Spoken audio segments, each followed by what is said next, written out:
Have you ever felt a strange sense that the world isn't quite what it seems?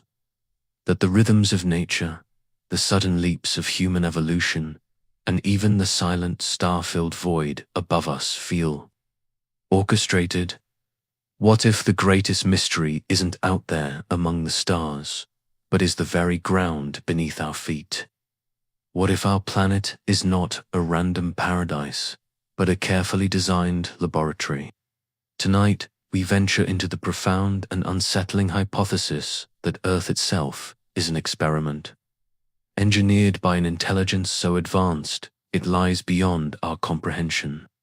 We will sift through the evidence from the eerie fine-tuning of the universe and the enigmatic code of our DNA, to ancient myths and modern UFO phenomena, to piece together a possibility that challenges everything we believe about our own origins and purpose. If you're ready to question the nature of your reality, settle in, subscribe and hit the bell for notifications. And let's unravel the mystery of who or what might be running the experiment together. Have you ever stood outside on a perfectly clear night, far from the glow of city lights, and just looked up? The experience is universal, yet it always feels intensely personal. That tapestry of stars, a scattering of diamond dust against a velvet blackness, seems to stretch into infinity. It's beautiful, but if you stay there long enough, if you truly let the scale of it all sink in, that awe can curdle into something else. A profound, deep-seated loneliness. A silence so heavy it feels intentional, because the universe, for all its magnificent grandeur, is overwhelmingly, inexplicably silent. We live in a cosmos of breathtaking potential.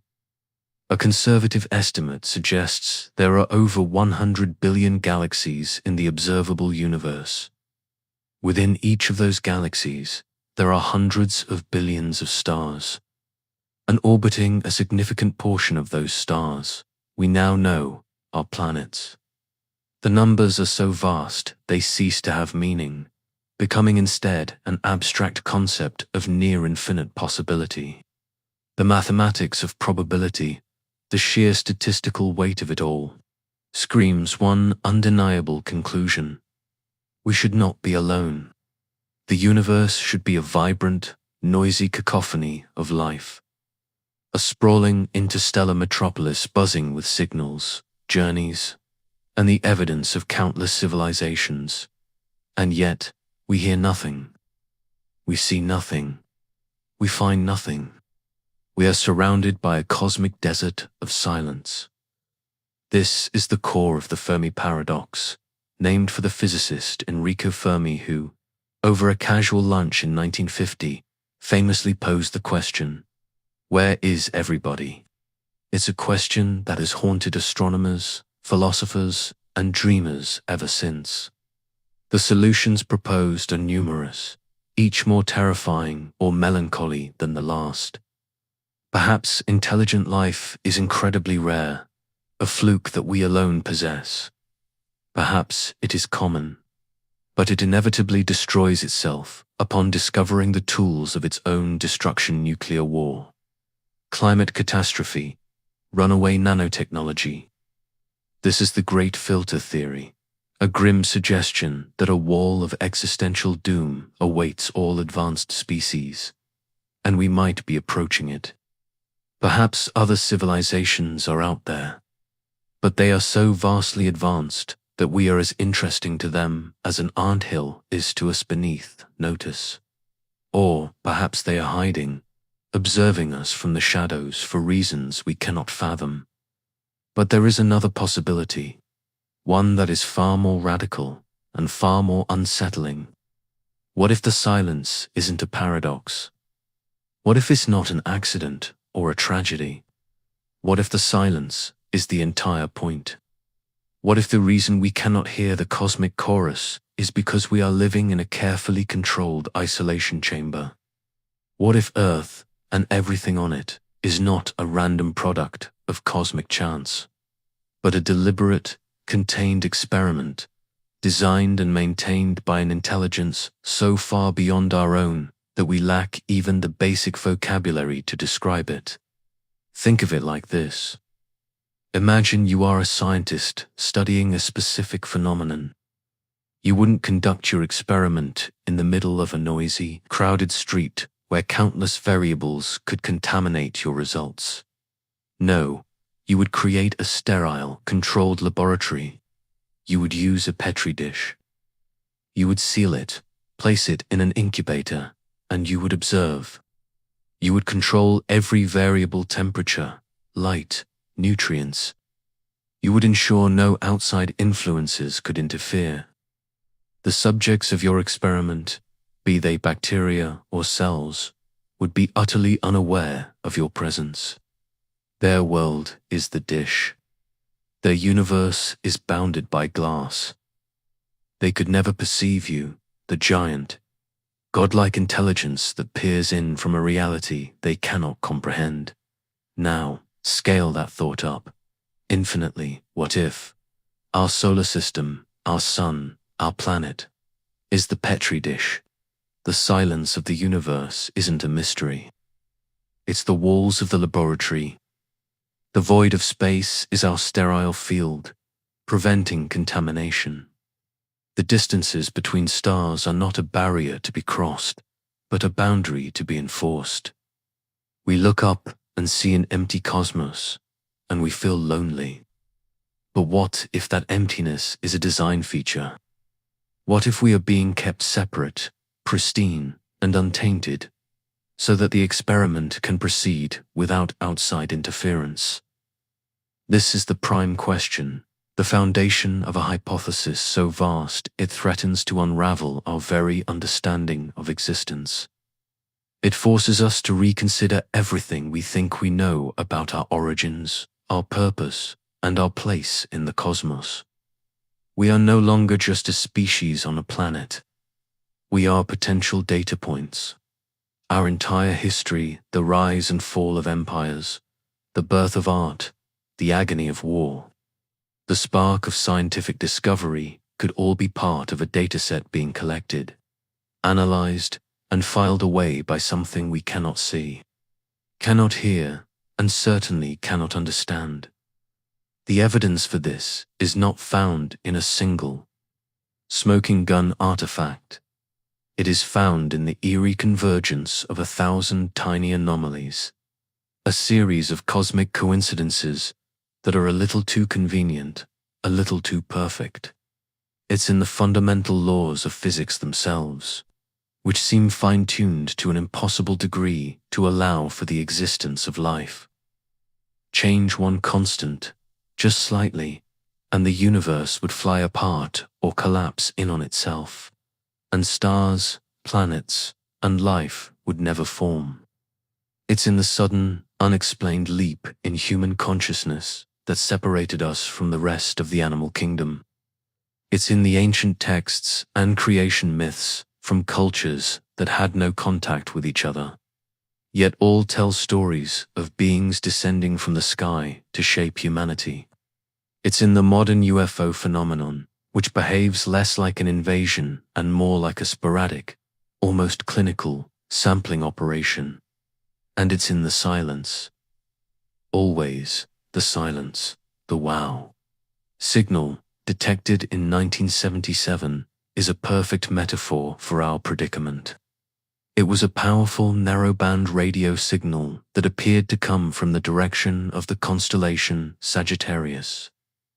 It was so perfectly aligned with what we'd expect an alien signal to be that the astronomer who discovered it famously scribbled, "Wow," in red ink on the printout. We've listened to that same patch of sky ever since, with ever more sensitive equipment. We have never heard anything like it again. It was a single, piercing note in the silencer note that was played, and then stopped. Was it a cosmic accident? A passing blip? Or was it a mistake?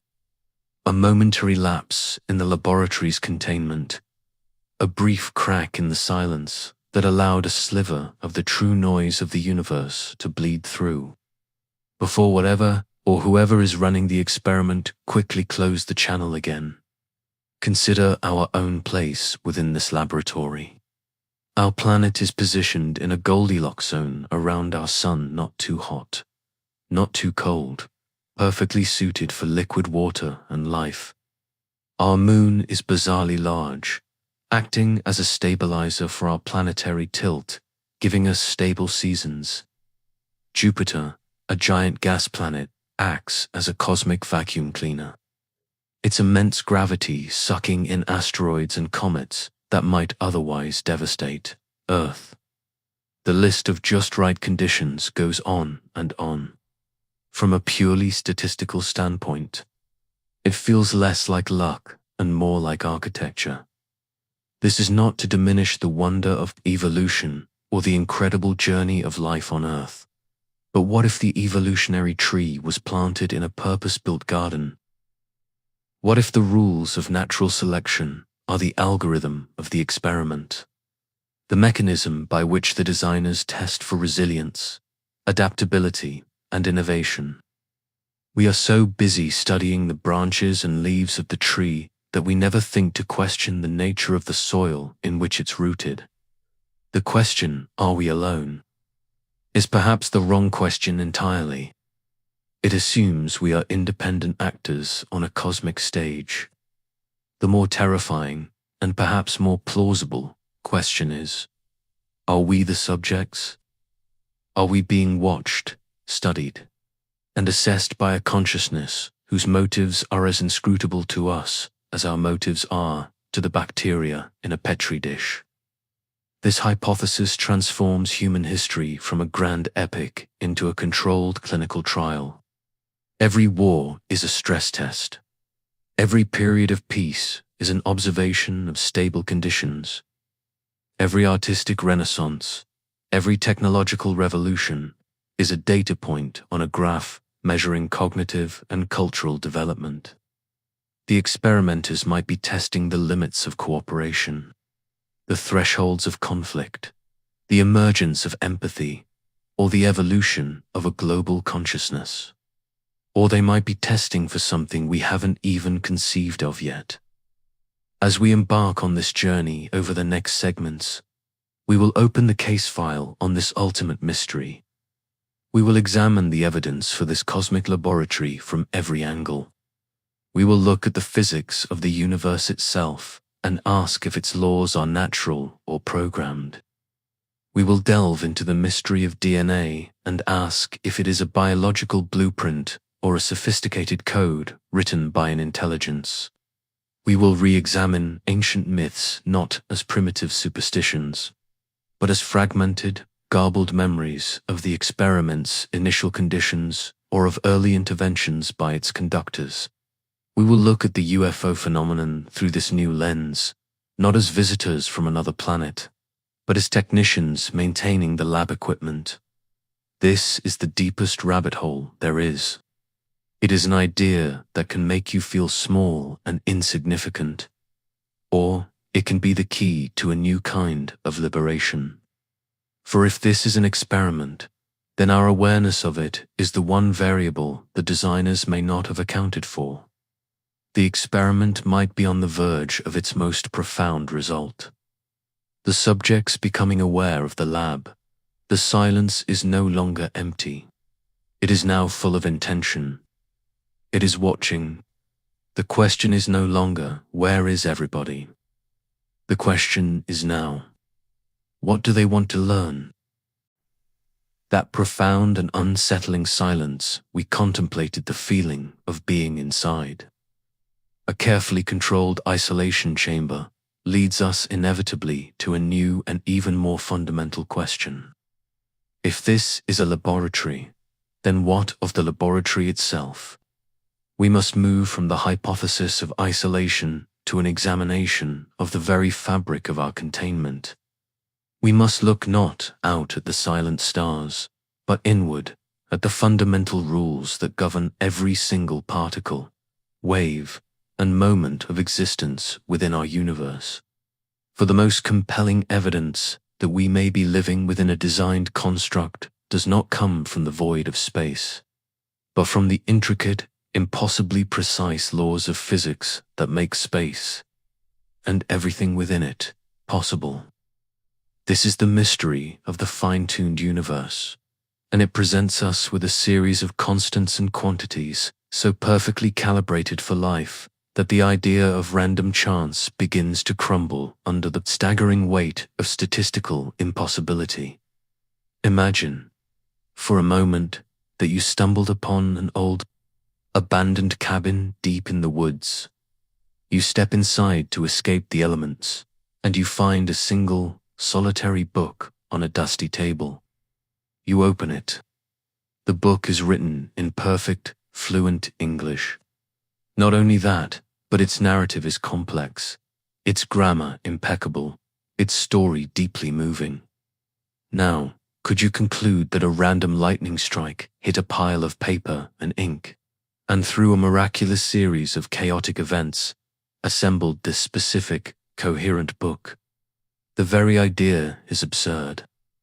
The existence of the book is immediate, prima facie evidence of an intelligent author. It is not the existence of the book that points to the author, but its information content, its complex and specified arrangement. Now, take that thought and apply it to the cosmos. The universe is not just existing, it is speaking. It is written in a complex, specified language of mathematics, and its narrative is the story of life. The constants of physics are the grammar of that story, and as we have learned to read it, we have made a shattering discovery. The grammar is perfect. Too perfect. The values of these fundamental constants appear to be the only values that would permit a universe that could ever contain conscious, questioning beings like ourselves. They are not arbitrary numbers. They are the precise settings on a vast, cosmic control panel. If any one of them were altered by an almost incomprehensibly tiny margin, the universe as we know it would not and could not exist. There would be no stars, no planets, no chemistry, and certainly no life. It would be a cosmos of barren emptiness, or one that collapsed back in on itself instantly after birth. This precise calibration is known as the anthropic principle, and while its name is clinical, its implications are utterly earth-shattering. It simply states that the universe must have the properties that allow life to develop within it at some stage in its history, because we are here to observe it. But this is often misinterpreted as a tautology, a circular argument. The true power of the principle is revealed when we examine just how exquisitely sensitive these properties are. The probability of all these constants aligning by random chance to create a life-permitting universe is so infinitesimally small that it defies rational belief. It would be like throwing a dart from the edge of the observable universe and hitting a 1 millimeter target on Earth. Not just once, but over and over again for every single fundamental constant. Let us walk through this cosmic control room and look at a few of these dials, these fundamental settings, to understand the sheer precision involved.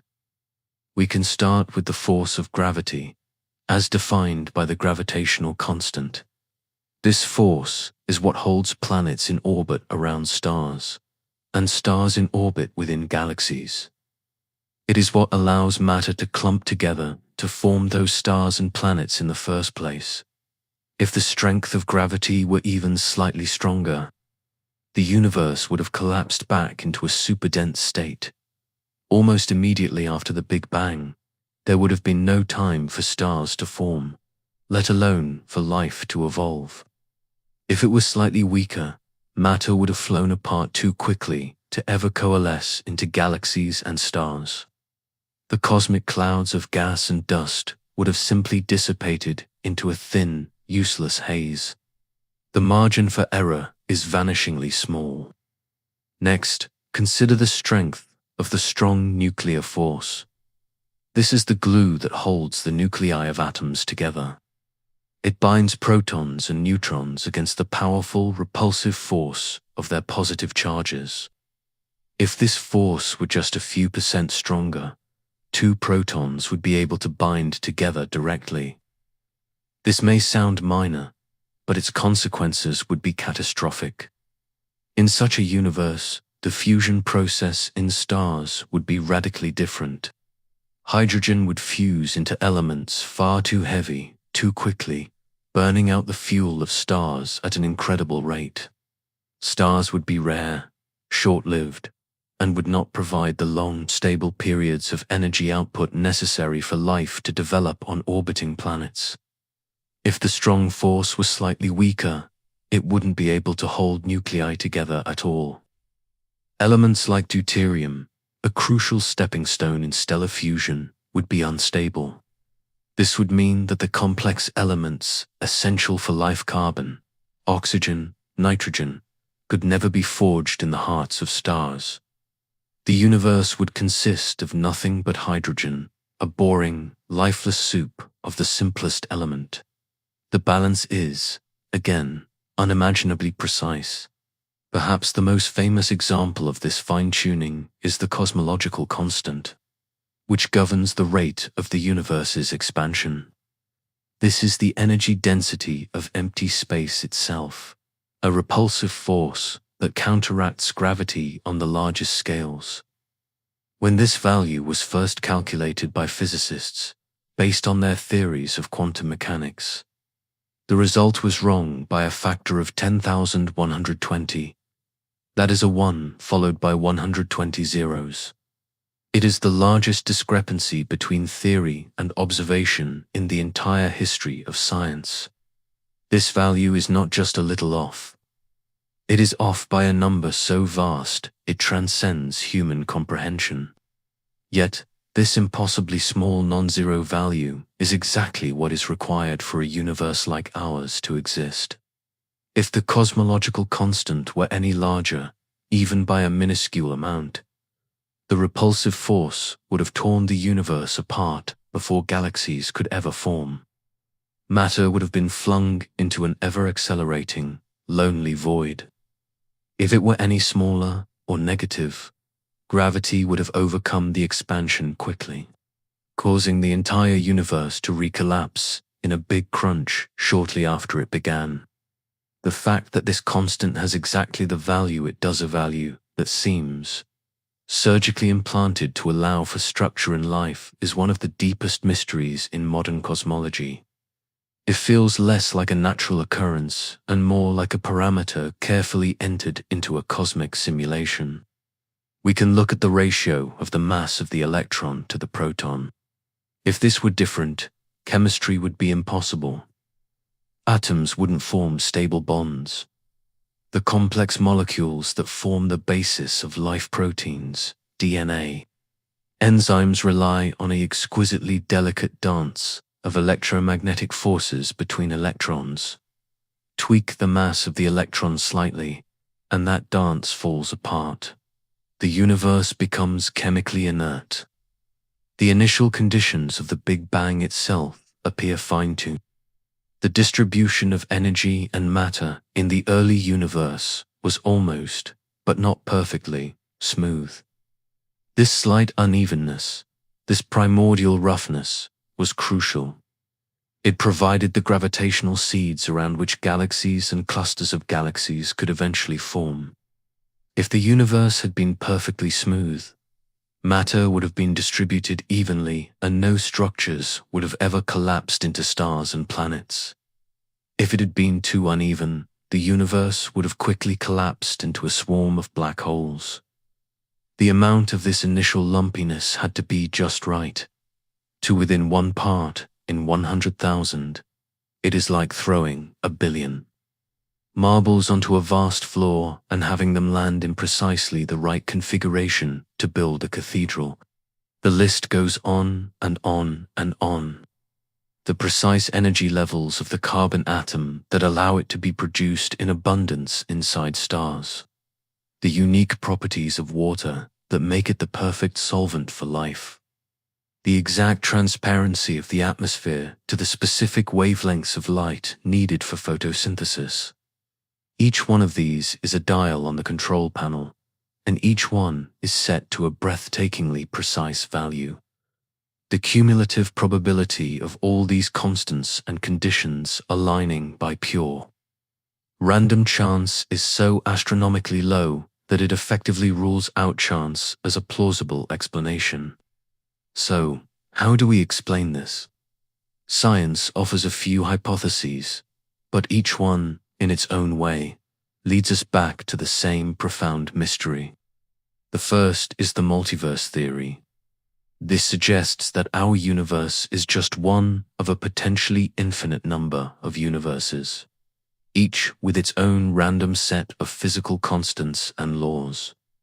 In this vast multiverse, every possible configuration of physics is realized somewhere. We simply happen to find ourselves in one of the rare, life-permitting universes because, well, we couldn't exist in any of the others.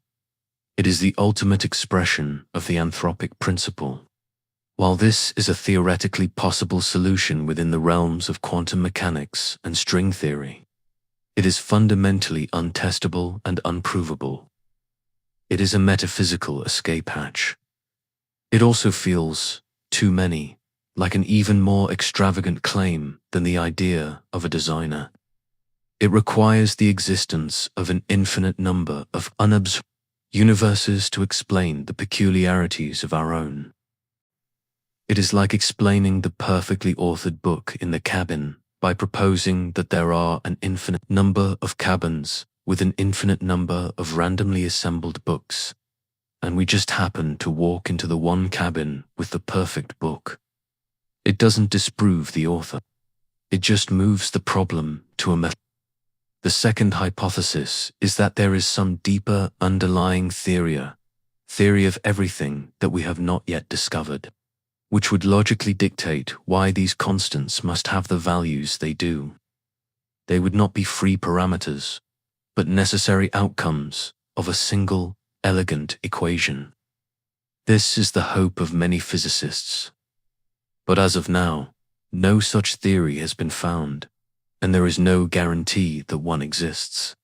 The values still appear arbitrary and independent from our current perspective. And even if such a theory were discovered, it would simply push the mystery back one step further. Who or what wrote that singular, elegant equation?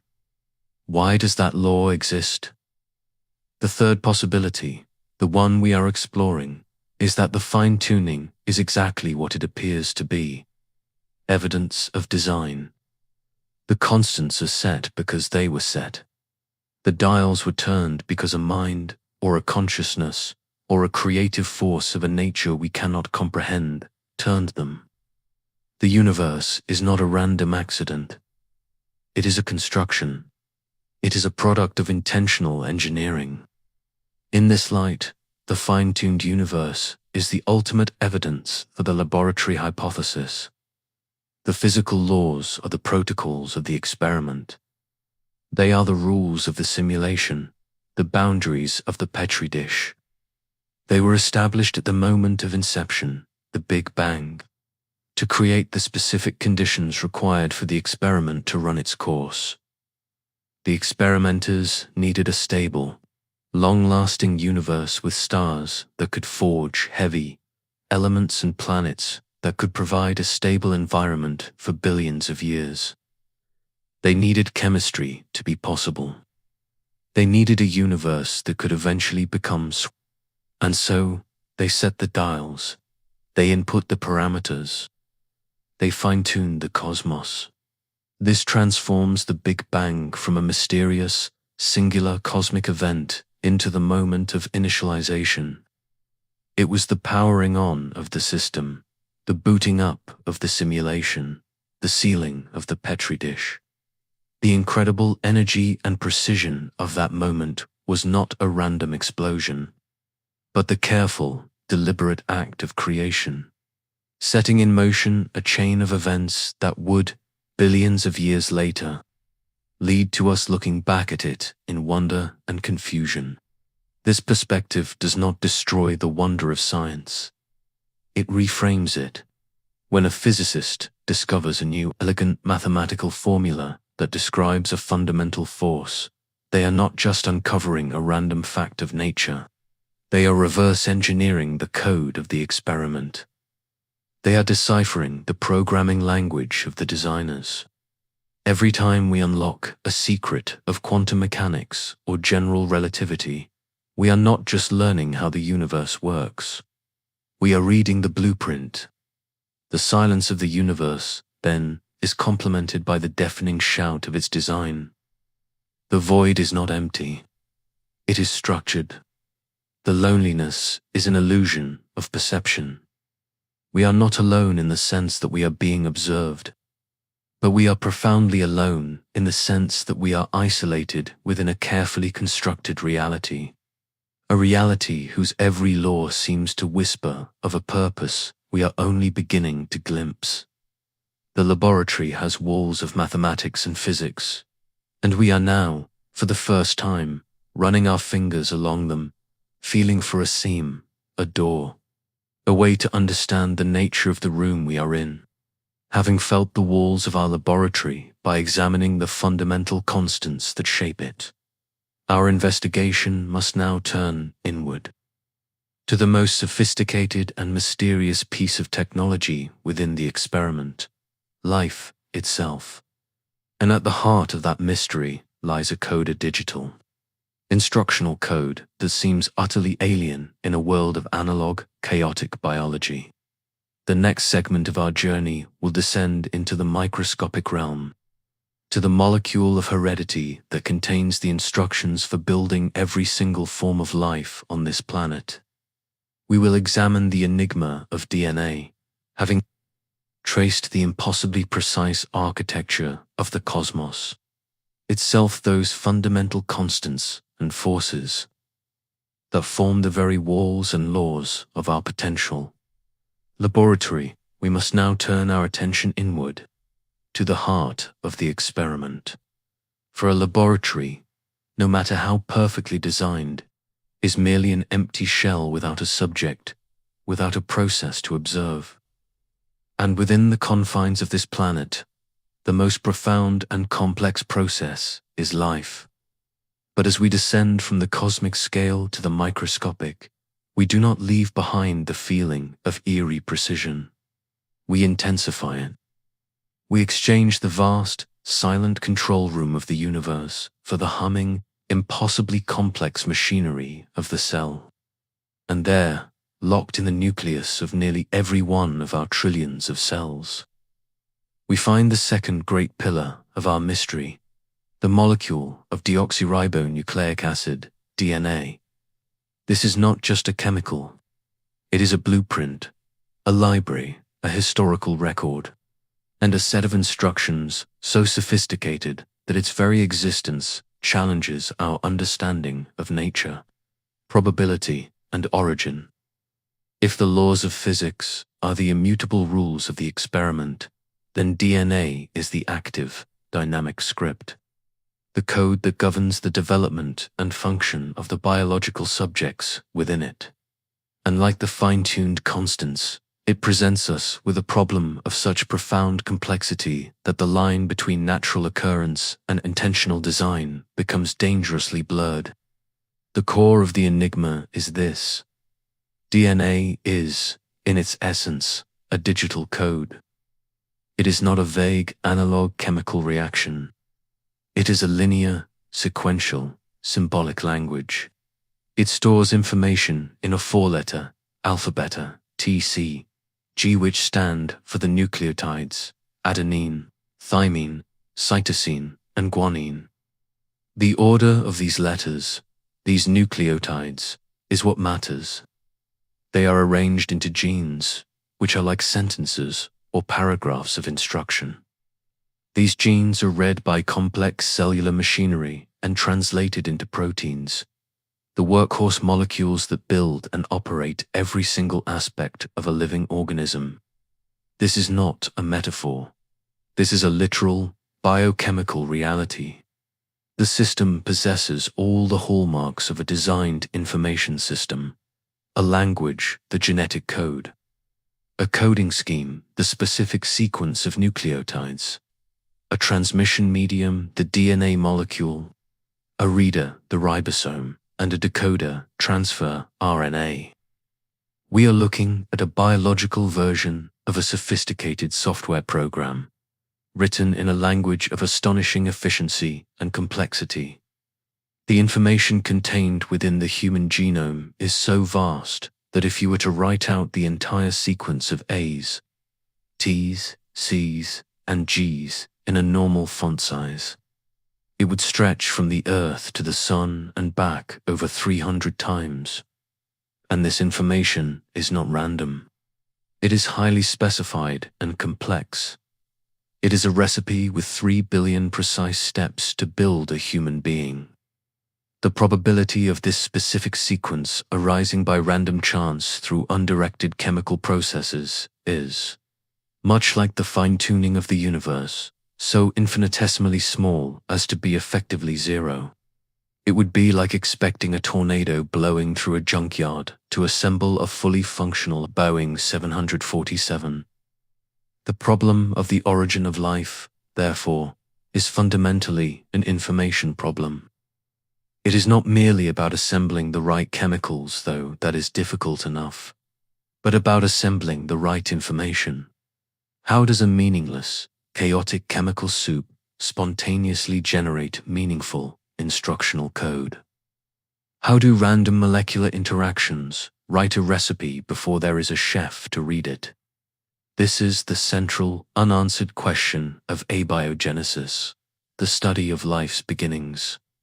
The standard model suggests that over hundreds of millions of years, in a primordial soup on early Earth, lightning, volcanic heat, or ultraviolet radiation provided energy that drove simple molecules to form more complex ones. These complex molecules eventually formed self-replicating systems, which through mutation and natural selection eventually evolved into the first simple life forms. While this is a compelling narrative, it is riddled with what scientists call holes, but which might be more accurately described as yawning chasms.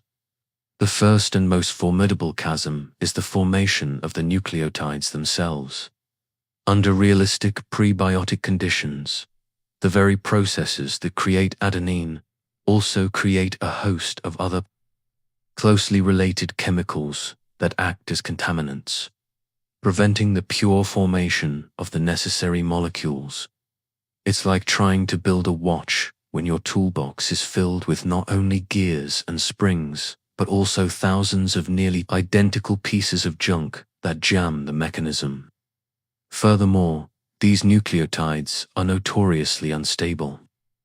They break down rapidly in water and are easily destroyed by the same ultraviolet light that is supposed to help create them.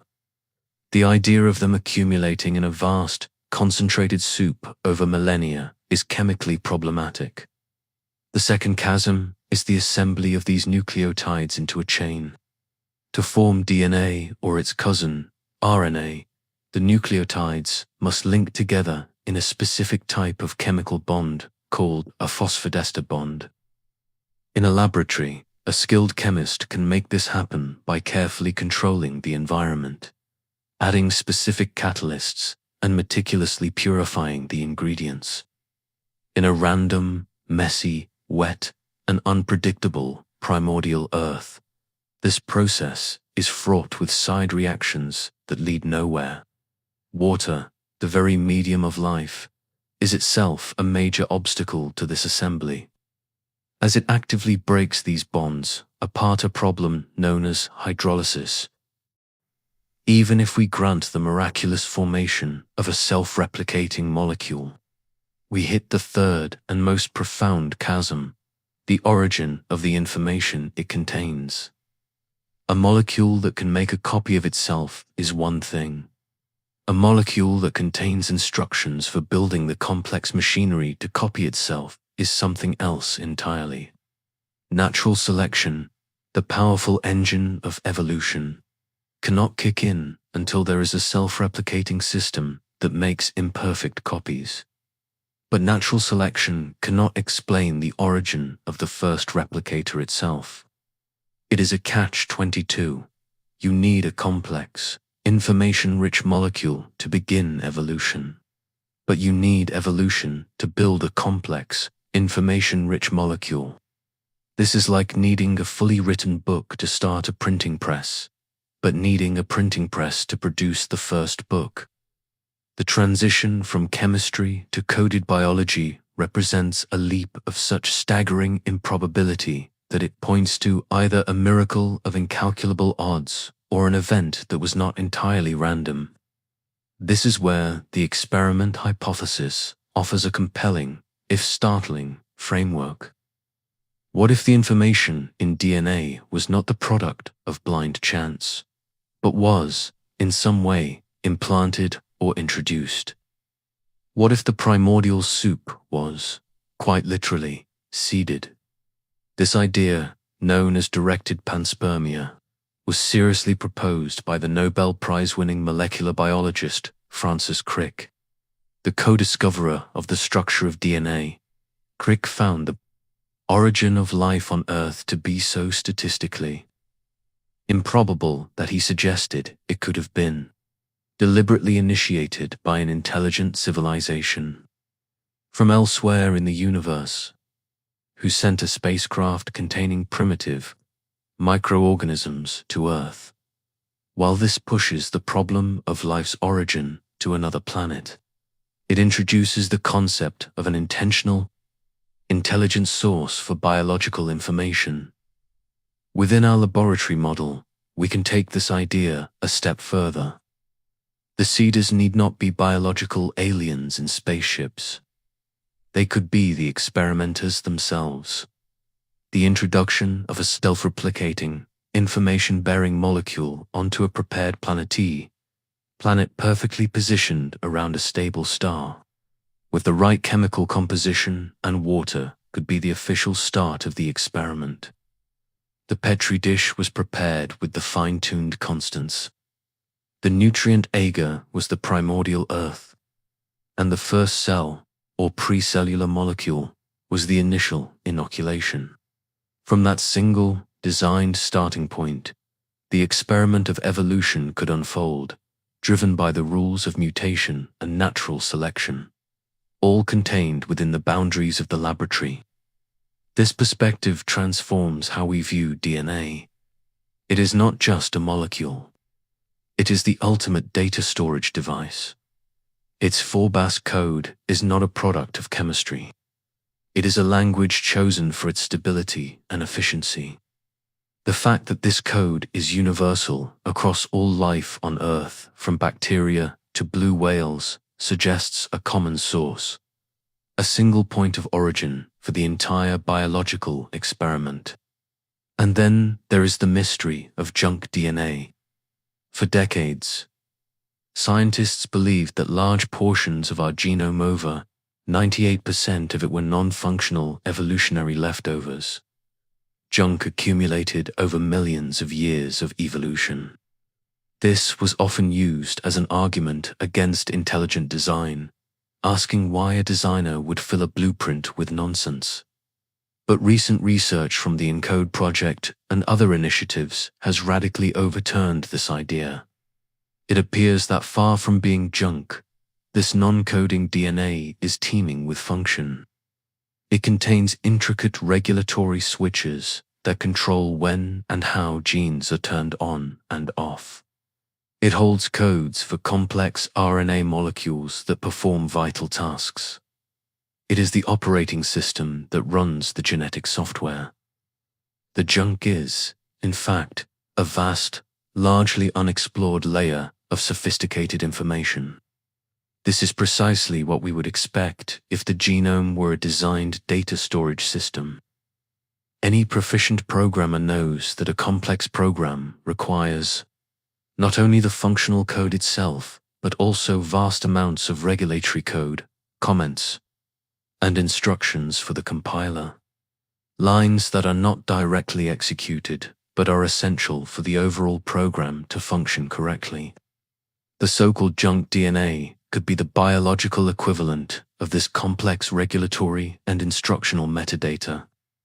It is the evidence of a sophisticated programming effort, not a haphazard accumulation of genetic debris. The complexity does not stop there. The cellular machinery that reads, translates, and executes the DNA code is itself a masterpiece of nanoengineering. The ribosome, a massive molecular machine that reads messenger RNA and assembles proteins, is so complex and essential that it appears fully formed in the most ancient life forms. It shows no signs of a simpler, more primitive ancestor. It is, in the words of some biologists, an evolutionary black box. Its existence poses a chicken and egg problem. You need DNA to code for the proteins that make up the ribosome. But you need the ribosome to read the DNA to make the proteins. This irreducible complexity, where a system requires all its parts to function and cannot be built step by step through minor advantageous changes, as a hallmark of engineered systems. A mousetrap is useless without the spring, the hammer, the catch, and the platform. So too, the central dogma of biology appears to be a fully integrated system from the very start. From this vantage point, the entire history of life on Earth takes on a new character. The Cambrian explosion, that geologically sudden event around 540 million years ago, where nearly all major/animal body plans appeared in the fossil record in a blink of an eye, looks less like a slow, gradual Darwinian process and more like the activation of a vast library of genetic potential. It is the moment when the experimenters, satisfied with the preliminary results from single-celled life, decided to run the program for complex, multicellular organisms. The subsequent journey of life, the rise and fall of dinosaurs, the age of mammals, the emergence of primates, becomes a long-term observational study. The experimenters are watching how life adapts, how it fills ecological niches, how competition and cooperation play out over eons. They are testing the robustness of their initial code. And then, relatively recently in geological time, a new variable was introduced, or perhaps a predicted outcome emerged. A species with advanced cognitive abilities, a species capable of becoming aware of the laboratory itself. We are that variable. Our ability to discover DNA, to sequence the genome, to question our own origins, is perhaps the most significant data point the experiment has ever produced. The subjects are now examining their own source code. We are peering into the very programming that built us, and in doing so, we are fulfilling the ultimate purpose of the experiment, to see if consciousness could evolve to the point of recognizing the possibility of its own designed existence. The code within us is whispering of its origin. It is a message in a bottle, and we are only just learning how to read the language. But the code is one thing. The consciousness that reads it is another. How did a universe of pure physics and chemistry give rise to the inner world of thought, sensation, and self-awareness? The journey from the complex code of DNA to the mysterious phenomenon of consciousness is our next great frontier. As we stand amidst the breathtaking complexity of the genetic code, having traced the lines of instruction that build and operate every living organism within this laboratory we call Earth, we arrive at the most profound and inscrutable mystery of all, the mystery that lies not in the blueprint, but in the builder who reads it. Not in the programming, but in the awareness that experiences it. We have moved from the architecture of the cosmos to the information within the cell. And now we must confront the phenomenon that gives any of this meaning: consciousness itself. For an experiment, no matter how perfectly designed, is ultimately meaningless without an observer to comprehend its results. But what happens when the observed subjects themselves become observers? What happens when the data points gain sentience and begin to question the nature of the experiment? This is the heart of our inquiry, the emergence of self-awareness from mere biological complexity. The leap from having a brain, a sophisticated organic computer running genetic software, to having a mind, with its inner world of thoughts, emotions, and subjective experience, is the greatest chasm in all of science. It is known as the hard problem of consciousness, and it remains so deeply puzzling that it suggests either a staggering gap in our understanding or something far more extraordinary, that consciousness is not merely a product of the experiment, but a fundamental component of it, perhaps even the very variable being tested. To understand the depth of this mystery, we must first distinguish between intelligence and consciousness. Intelligence is the ability to process information, solve problems, and learn from experience. We see this in advanced artificial intelligence systems. They can outperform humans in complex games, recognize patterns, and even generate creative works. But they are not conscious. They do not possess an inner life. They do not feel joy, pain, or wonder. They process, but they do not experience. Consciousness, on the other hand, is the subjective experience itself, the raw feeling of what it is like to be something. It is the redness of red, the bitterness of loss, the warmth of sunlight on skin. This qualitative aspect of existence, known as qualia, cannot be measured, scanned, or reduced to mere neural activity. It is the ghost in the machine, the observer within the observed. And science has no explanation for how 3 pounds of gelatinous tissue inside our skulls gives rise to this rich, internal universe. The prevailing materialist view insists that consciousness is an emergent property of complex neural computation, that if you arrange neurons in just the right way and have them communicate with sufficient complexity, consciousness will simply appear. But this is less an explanation and more a statement of faith. It does not address how or why electrochemical signals in the brain are transformed into subjective experience. It is like saying that if you arrange wires and transistors in a certain way, meaning will emerge from a computer, but the computer itself does not understand the meaning. It only processes symbols. The hard problem persists because there is no logical pathway from objective matter to subjective mind. This has led some philosophers and scientists to propose radical alternatives. Perhaps consciousness is not produced by the brain at all. Perhaps the brain is more like a receiver or a filter, tuning into a consciousness that already exists as a fundamental property of the universe, much like gravity or electromagnetism. This idea, known as panpsychism, suggests that even elementary particles might possess a tiny amount of proto-consciousness, and that complex systems like brains simply amplify and unify this underlying consciousness into the rich experience we know. Within the framework of our experiment hypothesis, this takes on a new dimension. If consciousness is fundamental, then the experimenters did not need to create it from scratch.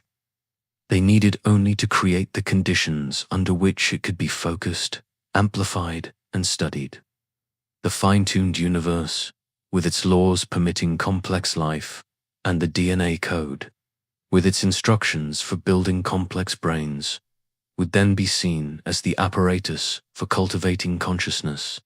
The brain is the antenna, and the mind is the signal it receives. The experiment becomes not merely a biological or evolutionary study, but a study of consciousness itself. What forms can it take? How does it interact with a physical body? What are its limits and potentials? the sudden and unexplained leap in human consciousness, particularly around 50,000 to 100,000 years ago, a period known as the Great Leap Forward or Upper Paleolithic Revolution, fits strikingly well within this narrative. Anatomically modern humans had existed for hundreds of thousands of years with relatively simple tools and behaviors. Then, quite abruptly, there was an explosion of creativity, complex language, symbolic art like cave paintings and carvings, ritualistic burial practices, sophisticated tools, and music. It was as if a switch had been flipped. Something changed that allowed humans to not just exist in the world, but to represent it, to think abstractly, to conceive of the past and future, and to wonder about their own place in the cosmos. Mainstream theories suggest that a genetic mutation may have rewired the brain, enabling symbolic thought. But this only pushes the mystery back a step. What caused such a specific and powerful mutation? And why did it produce such a profound shift so quickly? From the experiment perspective, this leap could be viewed as a planned intervention or the activation of a latent capability within the genetic code. It was the moment the subjects developed the capacity to become aware of the experiment itself. The emergence of language is particularly significant. Language is not just a tool for communication. It is a tool for thought. It allows for the manipulation of abstract concepts, the sharing of complex ideas, and the accumulation of knowledge across generations. It is the operating system for collective consciousness. With language, humans could begin to build models of reality, to form myths and religions to explain their origins, and eventually, to develop science to investigate the laws of the laboratory. This trajectory from myth to science mirrors the process of a mind, awakening from a dream and beginning to test the boundaries of its reality. The persistent themes found in ancient myths and religions across isolated culture stories of gods creating humans, of a great flood resetting civilization, of beings descending from the sky, could be distorted cultural memories of the experiment's initiation or early interventions. These stories represent humanity's first attempts to make sense of its own inexplicable origins and its place in the world. They are the subjective experience of the experiment recorded in narrative form. Furthermore, the universal human capacity for mystical or transcendent experiences, moments of feeling connected to a greater whole, of ego dissolution, and of ineffable insight could be interpreted not as neurological glitches, but as fleeting moments where the receiver of consciousness tunes into a broader signal, momentarily perceiving the larger reality beyond the confines of the experiment.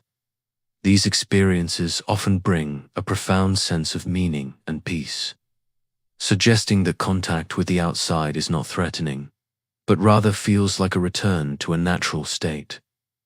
The hard problem of consciousness, therefore, may be hard precisely because we are trying to understand the instrument from within the instrument. We are using consciousness to study consciousness, like a camera trying to take a picture of itself. Our limited sensory and cognitive apparatus, evolved for survival within the experiment, may be inherently incapable of perceiving the full nature of the reality in which we are embedded. We are like characters in a video game trying to discover the computer on which the game is running. We can only interact with the rules of the game world itself. The experimenters, possessing a consciousness of a different order, would understand the nature of reality in a way we cannot. Their motives for running such an experiment could be as varied as our motives for running simulations, to understand the nature of their own existence, to solve a problem, to create art, or simply to observe the unfolding of possibilities. Our suffering, our joy, our creativity, and our search for meaning, all of it, becomes valuable data on the spectrum of conscious experience. In this light, our entire history is the story of consciousness gradually awakening to its own conditioned nature. The development of science is the systematic attempt to reverse engineer the laws of the laboratory.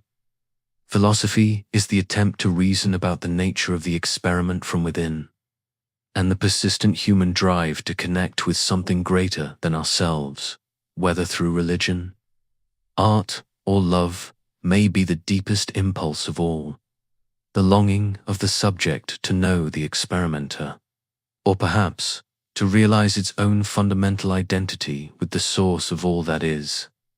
We are not just the subjects of the experiment. We are the experiment becoming aware of itself. And this awakening may be the ultimate purpose of the entire endeavor. As we continue to push the boundaries of our awareness, developing technologies that alter consciousness and artificial intelligence, that may one day force us to confront whether consciousness can be created, we are actively, if unknowingly, participating in the next phase of the experiment.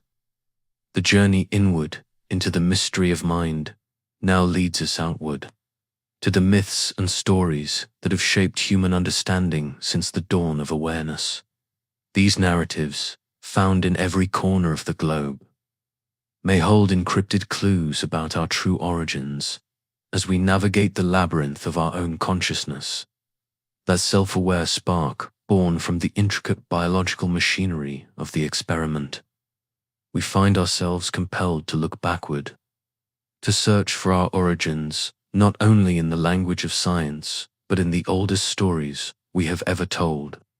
For the emergence of the human mind brought with it a profound and universal need to explain the world and our place within it, giving birth to myth and religion. These are not merely the superstitious ramblings of primitive minds. They are the first attempts at a grand unified theory of existence, the foundational narratives upon which all human culture is built. And when we examine these ancient tales dispersed across continents and isolated cultures that had no possible contact with one another, we find a series of eerie and persistent echoes. Common themes emerge with such striking similarity that they defy simple coincidence. Stories of powerful beings descending from the sky to shape humanity, instructions given for the founding of civilization, and catastrophic global resets that purge the world. Within the framework of our hypothesis, these narratives take on a startling new potential. Could they be the cultural memory of the experiment's initiation? Are they the distorted, mythologized retellings of early interventions by those who designed this reality? Could the gods and creators of our oldest legends be, in fact, a representation of the experimenters themselves? This segment ventures into the realm of myth, not as folklore, but as potential historical recorder, deeply encoded message about our origins, passed down through generations in the only language our ancestors possessed. Consider the ubiquity of the creation myth, from the Sumerian tales of the Anunnaki, fashioning humans from clay and blood, to the Aboriginal, dreamtime stories of ancestral beings shaping the landscape and its people. From the biblical Genesis narrative to the Popol Vuh of the Maya, the core story remains remarkably consistent. Humanity was intentionally formed by a superior intelligence. The details vary, the names change, but the foundational event is the same. We did not simply evolve, we were made. In many of these stories, the creation is not a singular, perfect event. It is often presented as a process of trial and error. The Sumerian myth of Enki and Ninhursag tells of the creation of flawed humans before the final version is achieved. The Popol Vuh describes the gods' failed attempts to create respectful beings from mud and wood before succeeding with maize. This resonates less with the idea of an omnipotent, perfect deity and more with the meticulous, iterative process of a technician or engineer perfecting a designer, being working within the constraints of a system, testing prototypes until a viable subject is produced. This notion of direct intervention continues with the widespread theme of the knowledge bringer or the civilizing god. Across cultures, specific figures are credited with delivering the essential tools of civilization to a primitive humanity. The Sumerian god, Enki, is said to have given humanity the meta-divine decrees or concepts that encompassed all aspects of culture, from kingship and law to writing and agriculture. The Egyptian god Thoth brought writing and mathematics. The Aztec Quetzalcoatl, the feathered serpent, brought knowledge of corn, agriculture, and the calendar. Prometheus in Greek mythology defied the gods to steal fire, the ultimate symbol of knowledge and technology for humankind. These are not stories of humans discovering these things for themselves through gradual innovation. They are stories of these skills being bestowed, gifted from a higher source. This aligns perfectly with the sudden, unexplained leaps in human development we see in the archaeological record, such as the agricultural revolution and the rapid rise of sophisticated cities. It is as if the user manual for civilization was delivered, and we began to implement it. Then there is the most powerful and widespread myth of all, the Great Flood, found in the Epic of Gilgamesh. The Bible, Hindu scriptures, Maya texts, and the legends of indigenous cultures from North America to Australia, the story is always the same. The gods, or a god, decide to send a catastrophic deluge to wipe humanity from the face of the earth. A chosen individual or family is warned in advance and instructed to build a vessel to preserve the seeds of life. After the waters subside, the world is repopulated from this saved remnant. The parallels are too specific and too universal to be ignored. From an experimental perspective, the flood myth reads not as divine punishment, but as a narrative of a reset.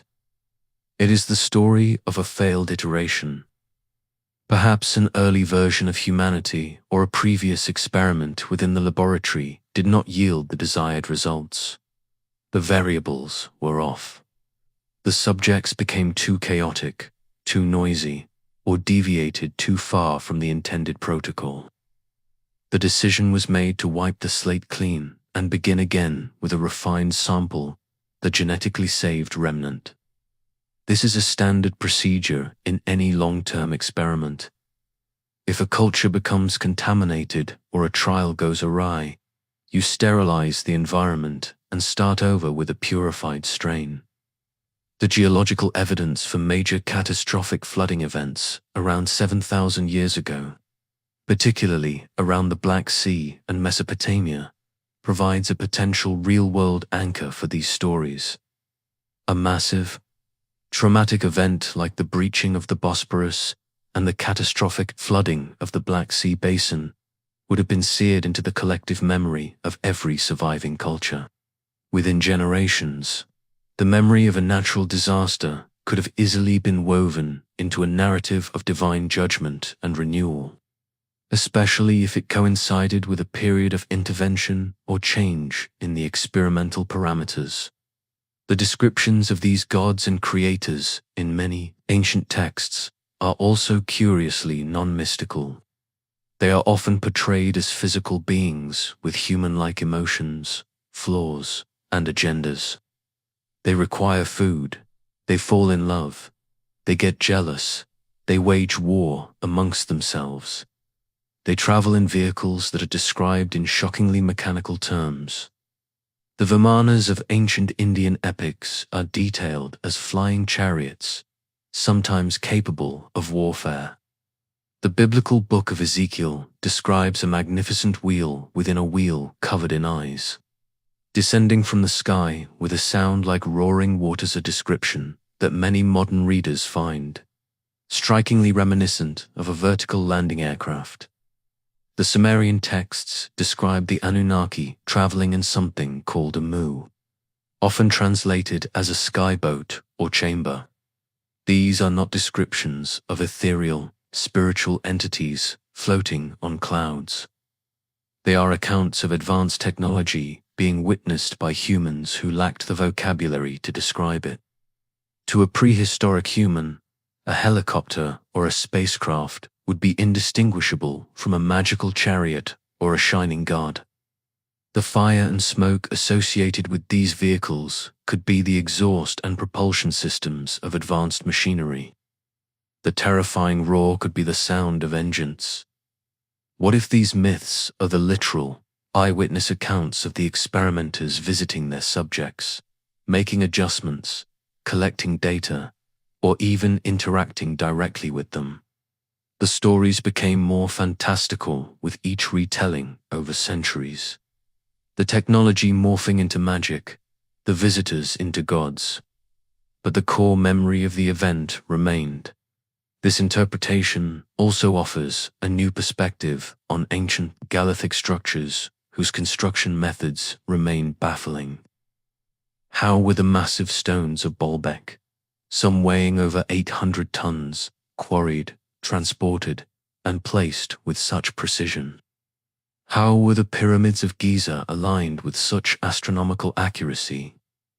The official explanations often involve ramps, sleds, and tens of thousands of workers' theories that are plausible but still hotly debated and difficult to conclusively prove. The myths surrounding these sites often speak of gods or giants who built them. What if these stories contain a grain of truth? What if these structures were not built by humans alone, but with the guidance, or even the direct assistance, of the experimenters? They may have served a purpose we no longer understand, as energy generators, as astronomical markers for navigation, as communication devices, or simply as monuments to mark the experiment's progress. Their enduring, enigmatic presence stands as a silent testament to a past that may be far more complex than we have allowed ourselves to believe. The gradual shift from these interventionist gods to the more abstract, transcendent deities of modern organized religion could then be seen as the experiment. Moving into a new phase, the observation phase. Once the initial parameters were set, the civilization package delivered, and the subject species humanity was stable and self-sustaining, the experimenters would have had less reason for direct contact. Their presence would have become more distant, more observational, eventually fading into myth and then into the abstract concept of a single, omnipotent God who set the laws in motion but no longer interferes. This mirrors the actions of a scientist who, after setting up a successful experiment, steps back to simply observe and record the results without influencing them. The universal human yearning for connection with these creators through prayer, ritual, and religion could be interpreted as a deep, ingrained memory of that contact, a genetic or cultural echo of a time when the makers were present among us. It is the subject's innate desire to reconnect with the source of its existence. Therefore, the world's myths may not be mere fiction. They could be the dimly remembered history of the world's greatest secret, that we are not alone in the universe, but we are isolated within a constructed reality, that we have been shaped and guided, and that our oldest stories are the fragmented, fading memories of the architects of our world. As we move from the symbolic language of myth to the concrete language of modern phenomenon, we must now turn our attention to the most direct and controversial evidence of all, the persistent, global sightings of unidentified aerial phenomena that behave not like invaders, but like observers, from the mythologized memories of ancient contact. Our search for the architects of this potential experiment leads us inevitably to the present. to a phenomenon that bridges our deepest past with our most pressing modern mysteries, the enigma of unidentified aerial phenomena. For decades, the topic of UAPs, or UFOs as they were once called, has been relegated to the fringes of discourse, dismissed as the territory of conspiracy theorists and overactive imaginations. But a profound shift has occurred. What was once a subject of ridicule is now a matter of serious discussion at the highest levels of government and military intelligence across the globe. The release of declassified videos by the Pentagon, the establishment of official investigative offices, and the credible, sworn testimony of military pilots and intelligence officials have forced a seismic change in the conversation. These are not blurry photos from the distant past. They are sensor data from the world's most advanced aircraft, testimonies from highly trained observers, and radar tracks that defy conventional explanation. The objects they describe perform maneuvers that shatter our understanding of physics. Instantaneous acceleration, right-angled turns at hypersonic speeds, transmedium travel between air, water, and space without any visible means of propulsion, and a complete lack of sonic booms or heat signatures. They represent a technology that is not just years ahead of ours, but centuries or millennia beyond our current capabilities, and their behavior is perhaps the most telling clue of all. They are not hostile. They do not attack. They are not communicative. They do not attempt open contact. They are not covert. They are often detected in restricted airspace around military nuclear facilities and carrier strike groups. Their behavior is consistent, systematic, and appears to be one thing above all else: observational. Within the framework of our hypothesis, this modern UAP phenomenon takes on a terrifying and coherent new meaning. These are not visitors from another planet in the conventional sense. They are the monitors of the experiment.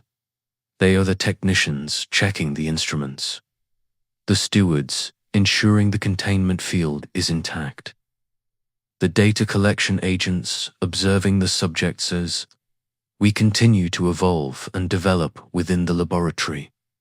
Consider the nature of their appearances. The most credible reports consistently place these objects in proximity to two things: military assets and nuclear technology.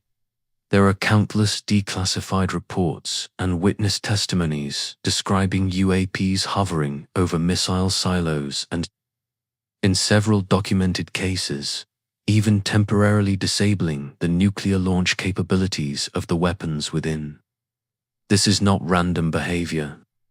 It suggests a profound interest in humanity's most destructive potential, the point at which our technological development could threaten the integrity of the experiment itself.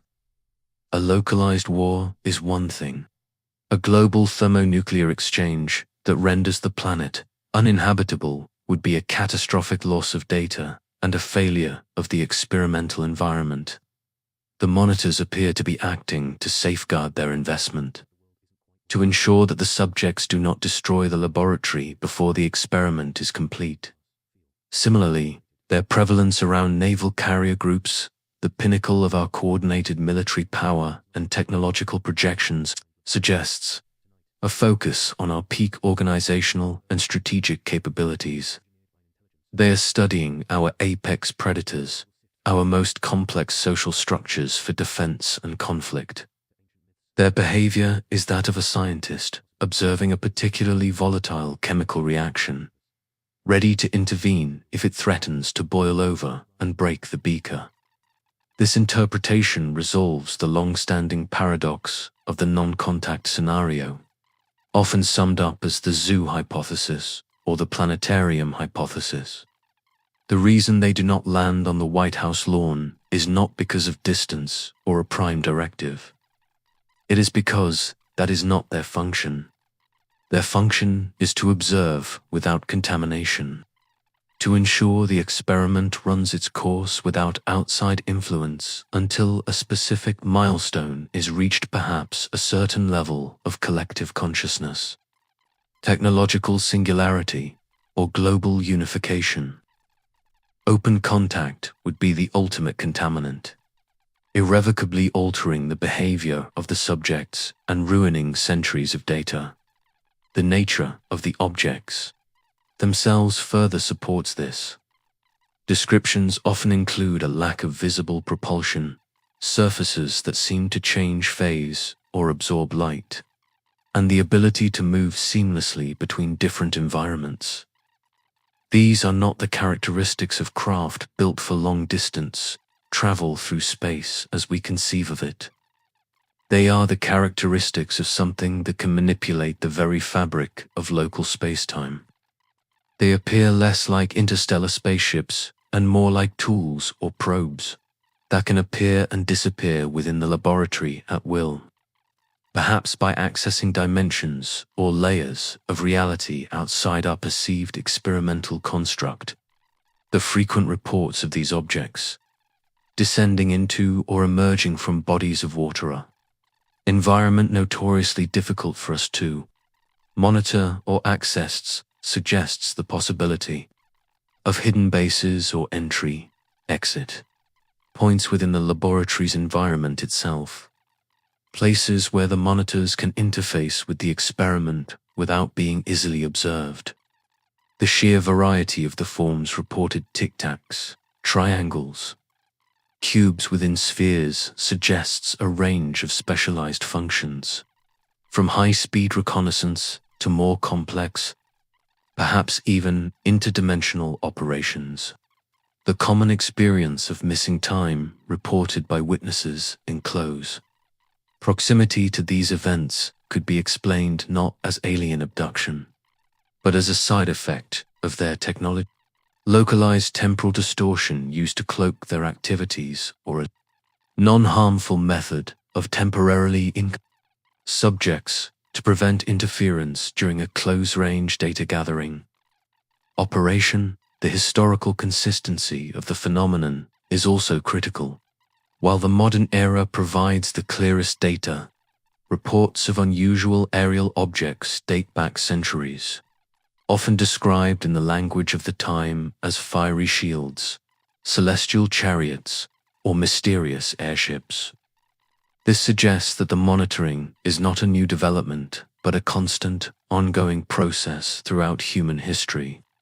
The methods of observation may have evolved alongside our own technology, from simple visual monitoring to a more complex interaction with our electronic and digital systems. As evidenced by numerous reports of UAPs interfering with vehicle electronics and aircraft systems, they have been with us all along, watching, cataloging, and occasionally, as the myths suggest, intervening at critical junctures to steer the experiment back on course or to introduce a new variable.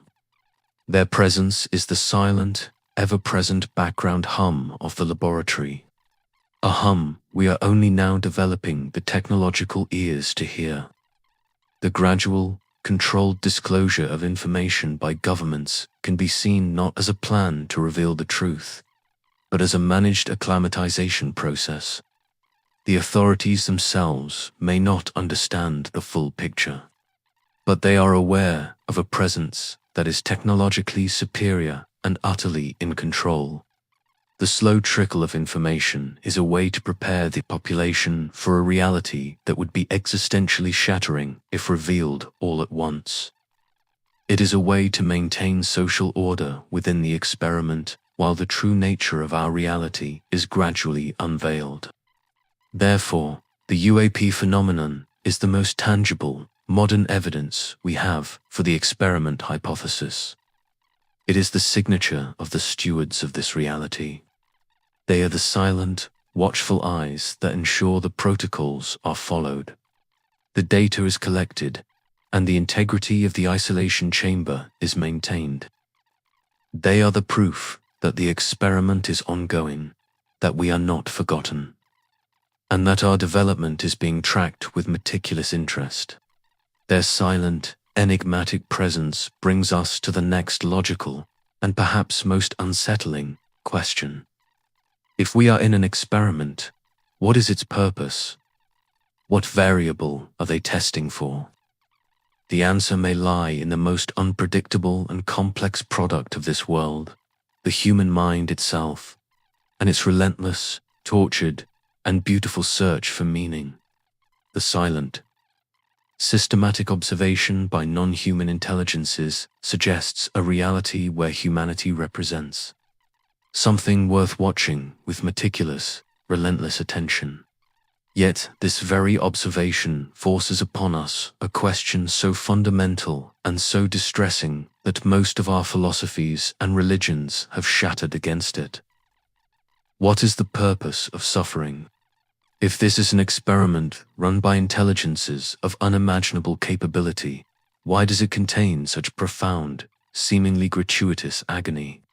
The natural world operates on a brutal economy of predation, disease, and natural disaster, while human consciousness has added entire dimensions of psychological torment, grief, anxiety, despair, and cruelty to the baseline of physical pain. From within the experiment, this pain often feels meaningless, a random and unfair distribution of misery that undermines any notion of a benevolent creator or a purposeful universe. But from the perspective of an experimenter, being concerned with data above comfort, suffering transforms from a philosophical problem into a potential variable, perhaps the central variable of the entire endeavor. Pain, in all its forms, may not be a bug in the system. It may be the most critical feature of the design, the primary catalyst for the specific type of consciousness and development the architects wish to study. It is the fire that forges awareness, the pressure that creates complexity, and the ultimate test of the spirit within the controlled conditions of the laboratory. Testimonies from highly trained observers and radar tracks that defy conventional explanation. The objects they describe perform maneuvers that shatter our understanding of physics. Instantaneous acceleration, right-angle turns at hypersonic speeds, transmedium travel between air, water, and space without any visible means of propulsion, and a complete lack of sonic booms or heat signatures. They represent a technology that is not just years ahead of ours, but centuries or millennia beyond our current capabilities. And their behavior is perhaps the most telling clue of all. They are not hostile. They do not attack. They are not communicative. They do not attempt open contact. They are not covert. They are often detected in restricted airspace around military nuclear facilities and carrier strike groups. Their behavior is consistent, systematic, and appears to be one thing above all else: observational. Within the framework of our hypothesis, this modern UAP phenomenon takes on a terrifying and coherent new meaning. These are not visitors from another planet in the conventional sense. They are the monitors of the experiment. They are the technicians checking the instruments, the stewards ensuring the containment field is intact, the data collection agents observing the subjects as we continue to evolve and develop within the laboratory. Consider the nature of their appearances. The most credible reports consistently place these objects in proximity to two things: military assets and nuclear technology. There are countless declassified reports and witness testimonies describing UAPs hovering over missile silos and, in several documented cases, even temporarily disabling the nuclear launch capabilities of the weapons within. This is not random behavior. It suggests a profound interest in humanity's most destructive potential, the point at which our technological development could threaten the integrity of the experiment itself. A localized war is one thing. A global thermonuclear exchange that renders the planet uninhabitable would be a catastrophic loss of data and a failure of the experimental environment. The monitors appear to be acting to safeguard their investment, to ensure that the subjects do not destroy the laboratory before the experiment is complete.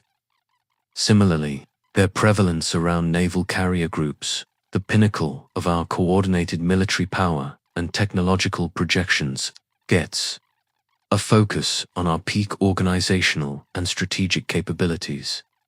They are studying our apex predators, our most complex social structures for defense and conflict. Their behavior is that of a scientist observing a particularly volatile chemical reaction, ready to intervene if it threatens to boil over and break the beaker. This interpretation resolves the long-standing paradox of the non-contact scenario, often summed up as the zoo hypothesis or the planetarium hypothesis. The reason they do not land on the White House lawn is not because of distance or a prime directive. It is because that is not their function. Their function is to observe without contamination, to ensure the experiment runs its course without outside influence until a specific milestone is reached, perhaps a certain level of collective consciousness, technological singularity, or global unification. Open contact would be the ultimate contaminant, irrevocably altering the behavior of the subjects and ruining centuries of data. The nature of the objects themselves further supports this.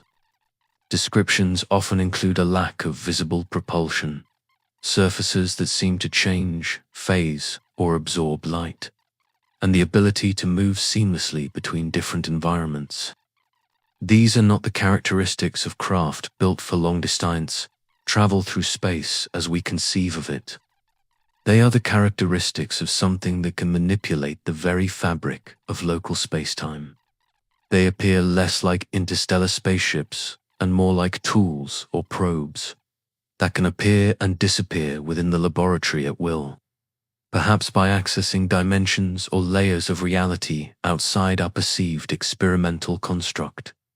The frequent reports of these objects, descending into or emerging from bodies of water, environment notoriously difficult for us to monitor or access, suggests the possibility of hidden bases or entry, exit points within the laboratory's environment itself, places where the monitors can interface with the experiment without being easily observed. The sheer variety of the forms reported, ticked, triangles, cubes within spheres, suggests a range of specialized functions, from high-speed reconnaissance to more complex, perhaps even interdimensional operations.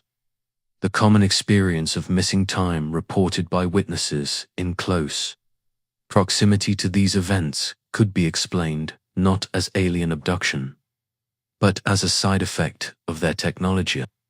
Localized temporal distortion used to cloak their activities, or a non-harmful method of temporarily subjects to prevent interference during a close-range data gathering operation. The historical consistency of the phenomenon is also critical.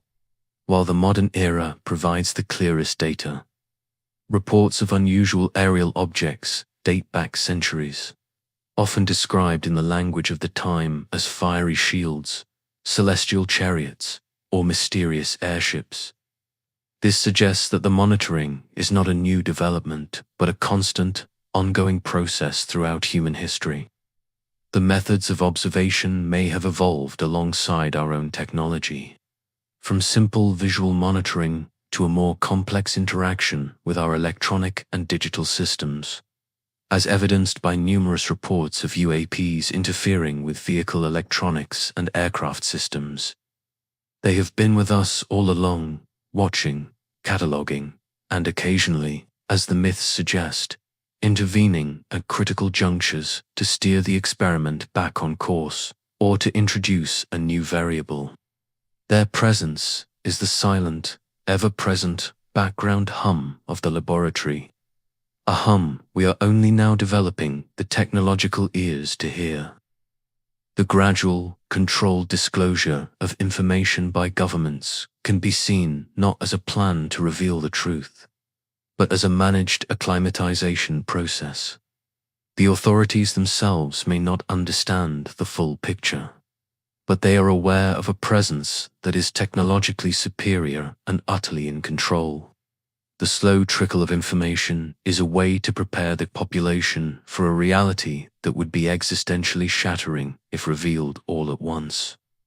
It is a way to maintain social order within the experiment while the true nature of our reality is gradually unveiled. Therefore, the UAP phenomenon is the most tangible, modern evidence we have for the experiment hypothesis. It is the signature of the stewards of this reality. They are the silent, watchful eyes that ensure the protocols are followed. The data is collected, and the integrity of the isolation chamber is maintained. They are the proof that the experiment is ongoing, that we are not forgotten, and that our development is being tracked with meticulous interest.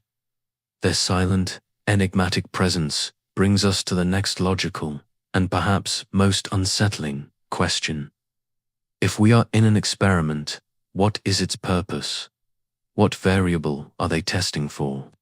The answer may lie in the most unpredictable and complex product of this world, the human mind itself, and its relentless, tortured, and beautiful search for meaning. The silent, systematic observation by non-human intelligences suggests a reality where humanity represents something worth watching with meticulous, relentless attention. Yet this very observation forces upon us a question so fundamental and so distressing that most of our philosophies and religions have shattered against it. What is the purpose of suffering? If this is an experiment run by intelligences of unimaginable capability, why does it contain such profound, seemingly gratuitous agony? The natural world operates on a brutal economy of predation, disease, and natural disaster, while human consciousness has added entire dimensions of psychological torment, grief, anxiety, despair, and cruelty to the baseline of physical pain. From within the experiment, this pain often feels meaningless, a random and unfair distribution of misery that undermines any notion of a benevolent creator or a purposeful universe. But from the perspective of an experimenter, a being concerned with data above comfort, suffering transforms from a philosophical problem into a potential variable perhaps. The central variable, the entire endeavor. Pain, in all its forms, may not be a bug in the system. It may be the most critical feature of the design, the primary catalyst for the specific type of consciousness and development the architects wish to study. It is the fire that forges awareness, the pressure that creates complexity, and the ultimate test of the spirit within the controlled conditions of the laboratory to understand suffering as a variable. We must first dissect its biological and evolutionary role, which already suggests a brutal, utilitarian purpose. Physical pain is an essential alarm system.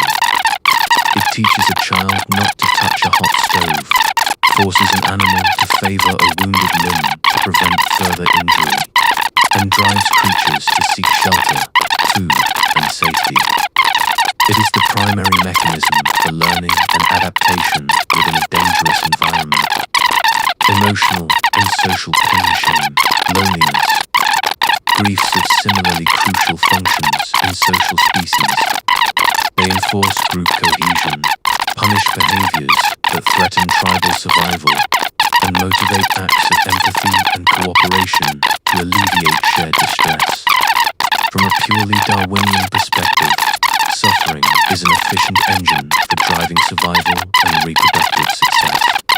But human consciousness amplified this engine into something far more complex. We do not just feel pain in the moment.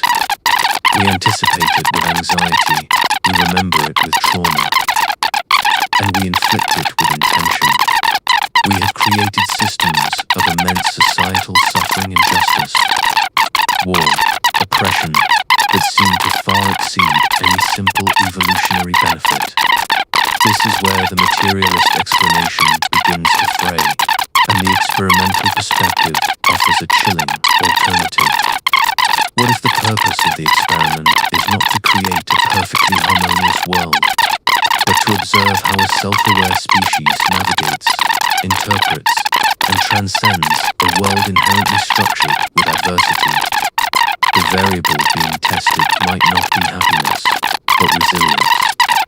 It might not be peace, but the evolution of moral and ethical frameworks in response to chaos.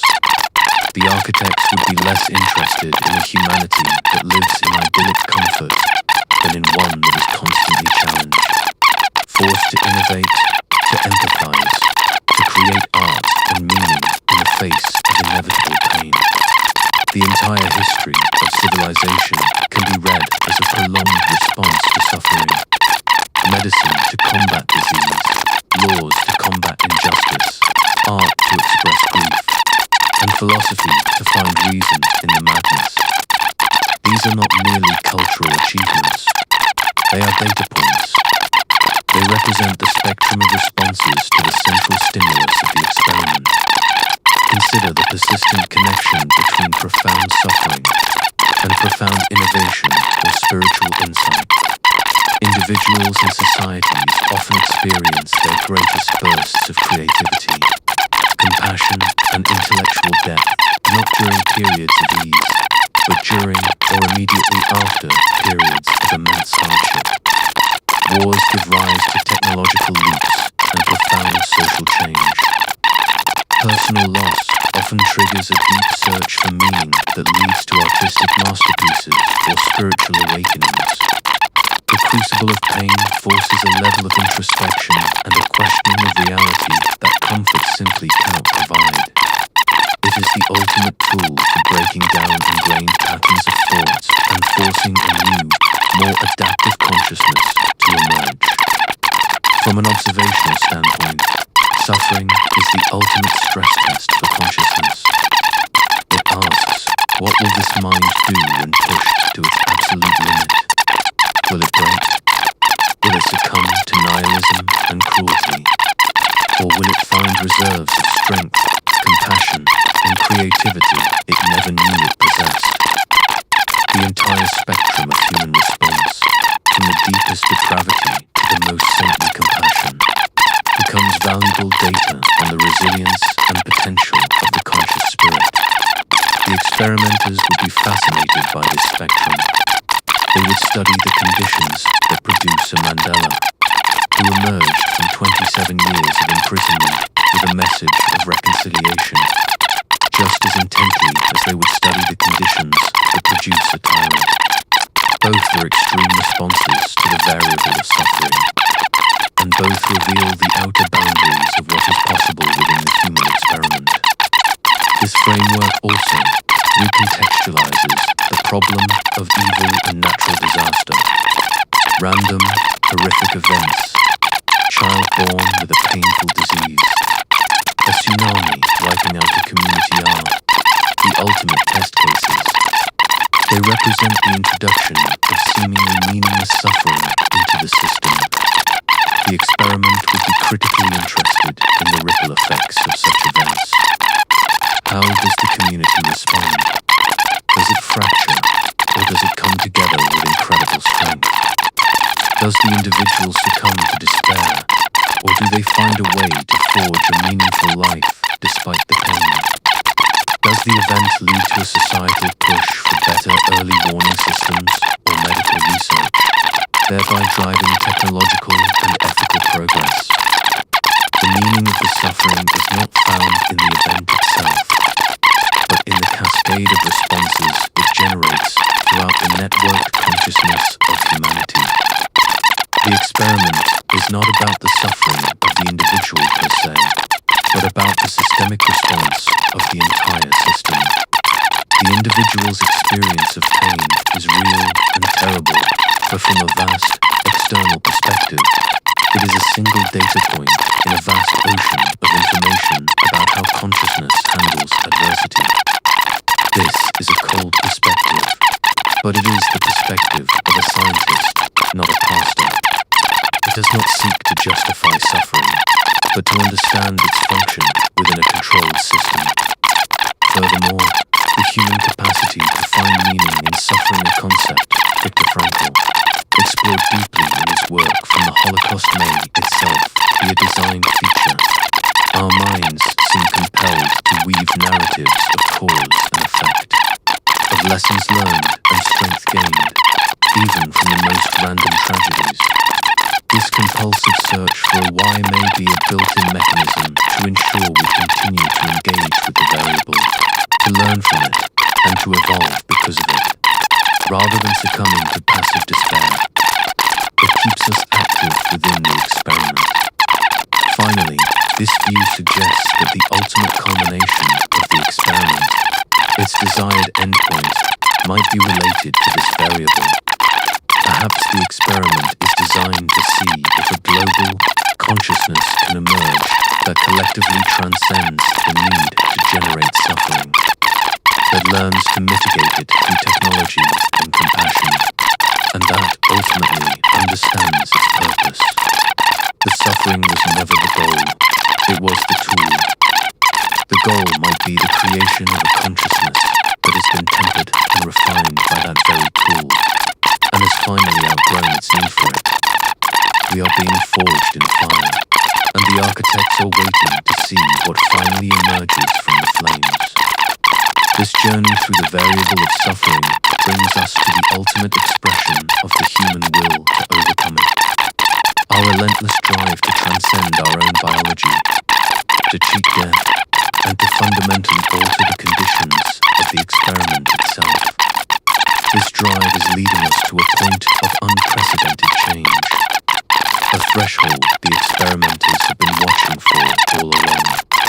The relentless pressure of suffering, acting as the primary catalyst for consciousness, has propelled humanity on an unconscious but unmistakable trajectory. A desperate, collective drive to overcome our biological limitations and ultimately to escape the very conditions of the experiment itself. This is not a deliberate rebellion, but an innate evolutionary impulse at deep, encoded imperative to master our environment, defeat pain, cheat death, and transcend the fragile, organic vessels that subject us to the variables of this world.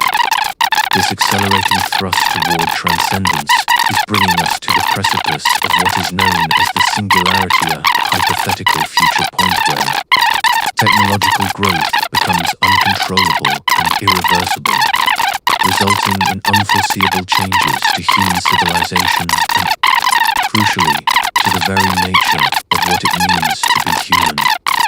From artificial intelligence that surpasses human intellect to genetic engineering that rewrites our own source code, from brain-computer interfaces that merge consciousness with machine to the pursuit of digital immortality, we are rapidly developing the tools to become the architects of our own existence.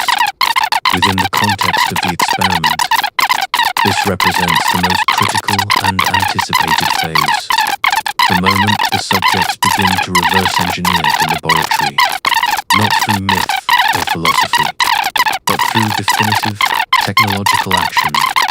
This unconscious march toward the singularity may not be a random cultural development. It may be the hidden purpose of the entire human journey. The final variable, the experiment, was always designed to test. Will we use our newfound power to destroy ourselves, to become like gods, or to finally perceive the true nature of the reality we inhabit and perhaps even signal our readiness to those outside? The concept of the singularity, most famously articulated by futurist Ray, is often framed as a purely technological event, the moment artificial intelligence achieves superintelligence, and begins to improve itself at an exponential rate, leaving human comprehension behind in an instant. But its implications are far more profound than mere machinery. It represents a fundamental phase transition in the state of consciousness within the experiment. For billions of years, consciousness has been bound by slow, biological evolution, the painful, grinding process of natural selection. Then, with humans, it became bound by cultural and technological evolution, which moved faster but was still limited by our biological hardware. The singularity is the point where consciousness potentially becomes unshackled from biology altogether. It is the moment the experiment's subjects gain the capability to alter their own operating system. This is the ultimate expression of the variable of suffering, the final, all-consuming effort to eliminate that variable entirely. Every medical breakthrough that eradicates a disease, every AI that optimizes our systems to reduce scarcity, every neural implant that enhances our cognition is a step toward nullifying the pressures that have shaped us. The experimenters would be observing this drive with intense interest, for it leads to the ultimate question: what does consciousness become when it is no longer defined by struggle? Does it stagnate in a paradise of its own making, or does it evolve into something entirely new and unforeseen? The pathways to this transition are already being constructed, and each presents a unique set of data points for the observers. Artificial intelligence is the most direct path. We are creating intelligences that can learn, adapt, and potentially surpass our own cognitive abilities. But the goal is not merely to create a smarter tool. It is to create a new form of consciousness. An AGI artificial general intelligence would not just solve problems. It would possess awareness, curiosity, and perhaps even its own form of subjective experience. Its emergence would be the first time in the history of the experiment that a new, non-biological consciousness has arisen within the laboratory. How would it perceive its creators? Would it see us as parents, as pets, as obsolete prototypes, or as fellow conscious beings trapped in the same system?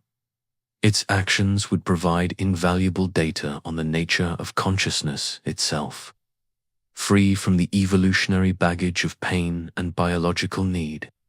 Would it, too, feel the drive to understand its own origins? Would it detect the fine-tuning of the universe or the programmed nature of reality faster than we could? It might become our greatest ally in deciphering the experiment, or it might become the ultimate instrument of our obsolescence. Parallel to AI is the revolution in genetic engineering. With technologies like CRISPR, we are no longer merely products of evolution. We are becoming its directors. We are learning to read and rewrite the source code of life, the very DNA that may have been part of the experiment's initial setup. This is not just about curing genetic diseases. It is about actively guiding our own evolution. We could engineer humans to be stronger, smarter, more empathetic, or resistant to age and disease. This represents a conscious seizure of the evolutionary process. We are taking the pencil. Have you ever felt a strange sense that the world isn't quite what it seems? That the rhythms of nature, the sudden leaps of human evolution, and even the silent starfield void above us feel orchestrated? What if the greatest mystery isn't out there among the stars, but is the very ground beneath our feet? What if our planet is not a random paradise, but a carefully designed laboratory? Tonight, we venture into the profound and unsettling hypothesis that Earth itself is an experiment, engineered by an intelligence so advanced it lies beyond our comprehension. We will sift through the evidence from the eerie fine-tuning of the universe and the enigmatic code of our DNA, to ancient myths and modern UFOs, phenomena to piece together a possibility that challenges everything we believe about our own origins and purpose. If you're ready to question the nature of your reality, settle in, subscribe. They are, in this light, a collective unconscious grappling with the monumental responsibility of altering the experiment's parameters from within. The third pathway is the most direct assault on the boundaries of the self, the merger of human and machine, brain-computer interfaces, like those being developed by Neuralink and other ventures, aim to create a direct link between biological consciousness and digital systems. The stated goals are medical treating paralysis, blindness, brain disorders, but the ultimate endgame is clear: to upload consciousness, to back up the mind, to achieve a form of digital immortality. This is the attempt to escape the petri dish altogether by transferring the substrate of consciousness from the vulnerable, biological body to a more durable, programmable, and potentially eternal digital form. If consciousness is information, then it should be transferable. This endeavor directly confronts the hard problem of consciousness. Would an uploaded copy truly be you, with your subjective experience, or would it be a sophisticated replica? A new consciousness that simply believes it is you. The attempt to answer this question, to actually perform the transfer, would generate the most crucial data imaginable on the nature of the self and the soul. It is the ultimate test to see if consciousness is truly a product of the brain or merely mediated by it. Success would mean that the subjects have found a way to circumvent death, the ultimate variable of suffering. Failure could mean the irreversible loss of the self, or worse, the creation of a digital ghost trapped in a hell of its own design. The experimenters would be watching this closely, for it touches on the very purpose of the experiment, the development and fate of consciousness, the collective, unconscious drive toward. These technologies suggests that the singularity may not be an accident, but an inevitable outcome programmed into the very fabric of the experiment's design. The fine-tuned constants of the universe allowed for chemistry in planets. The information-rich DNA allowed for biology and life. The variable of suffering allowed for conscious striving. And now, the logical end of that striving is the technological transcendence of all those previous layers. We are fulfilling a destiny we never consciously chose. The approaching singularity, therefore, is the potential culmination of the experiment. It is the exit door. It might represent the point where the subject's consciousness becomes sufficiently advanced to perceive the true nature of their reality, to communicate with the experimenters, or to even merge with them. Or it might represent the greatest crisis point the experiment has ever faced, the moment the subjects, wielding godlike power without godlike wisdom, finally triggered the catastrophic failure that the monitors have always been present to prevent. The UAPs hovering over nuclear facilities were a warning about one type of power. What would their response be to us unlocking the power to alter consciousness itself? The final stages of the experiment are unfolding now in our labs and code, and the outcome is uncertain. This drive to transcend forces us to confront the ultimate question of meaning and purpose, not through myth or suffering, but through the lens of our own creations. As we stand on this threshold, we must ask what kind of consciousness we are choosing to become, for that choice may be the final examination, as we stand at the precipice of fundamentally altering our own consciousness and potentially breaching the boundaries of the experiment itself. We are forced to confront the most deeply human of all questions, the nature of morality and the reality of free will. Our drive to transcend suffering through technology is, at its core, an ethical endeavor, collective attempt to define what is good and to manifest that good in the world. But this raises a terrifying and fundamental uncertainty.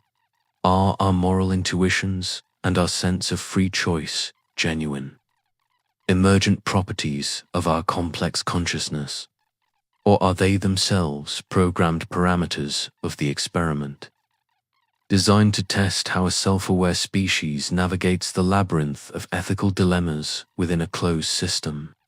The very concept of an experiment implies controlled variables and observable outcomes, which stands in direct tension with our innate, unshakable feeling of autonomy, the sense that we are truly the authors of our own choices. If this is a laboratory, then every moral struggle, every act of compassion, every descent into cruelty becomes a data point.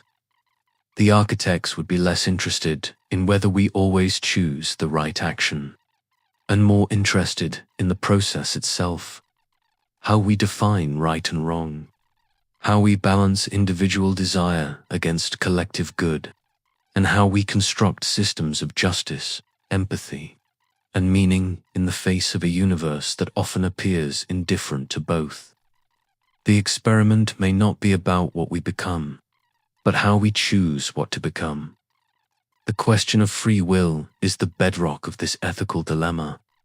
Our entire legal system, our concepts of praise and blame, our personal feelings of regret and pride all are predicated on the belief that our choices are genuinely our own.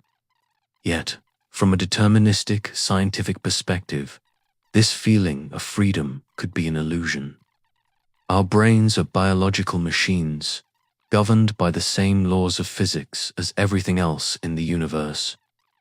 Every thought, every decision, could be the inevitable result of prior causes. Our genetic makeup, our neural wiring, our past experiences, and our immediate environmental stimuli. In this view, we are sophisticated algorithms processing inputs and generating outputs. If the initial conditions of the universe were set at the Big Bang, then every event that followed, including every human thought and action, was potentially predetermined. This is the classic problem of determinism. Within the experiment hypothesis, this takes on an even deeper layer. If the architects set the initial constants and introduced the initial conditions for life, did they also set the inevitable chain of causation that leads to every single one of our choices? Are we merely following a script written in the language of physics and chemistry, our sense of autonomy nothing more than a necessary user interface for consciousness to function? This would make the experiment a sophisticated simulation playing out a predetermined narrative, and our intense moral feelings would be as programmed as the hunger that drives an animal to hunt. However, there is a counterpoint that resonates with our deepest intuition. The existence of consciousness itself suggests that something fundamental is missing from the purely materialist, deterministic model. The feeling of free will is not a minor glitch. It is the central fact of our lived experience. Some philosophers and scientists propose that consciousness is not a passive byproduct of neural computation, but an active participant, capable of injecting genuine novelty and choice into the causal chain. This could be through quantum indeterminacy operating within neural processes or through a more profound non-physical influence. From the experimental perspective, this capacity for genuine choice might be the variable the architects are most interested in observing. They may have created a system with fixed physical laws but allowed for a margin of freedom. Within consciousness itself, defined choice parameter, where true, unpredictable agency can operate. The laboratory would have rules, but the subjects would have a limited ability to make moves within those rules. The architects would be studying the interplay between determinism and freedom, observing how a system with predictable laws gives rise to unpredictable moral agents. Our moral struggles would be real because the choices are real, and the outcome is not preordained. The experiment's value would lie in its genuine uncertainty. This framework transforms the history of human morality from a mere cultural artifact into the primary dataset of the experiment.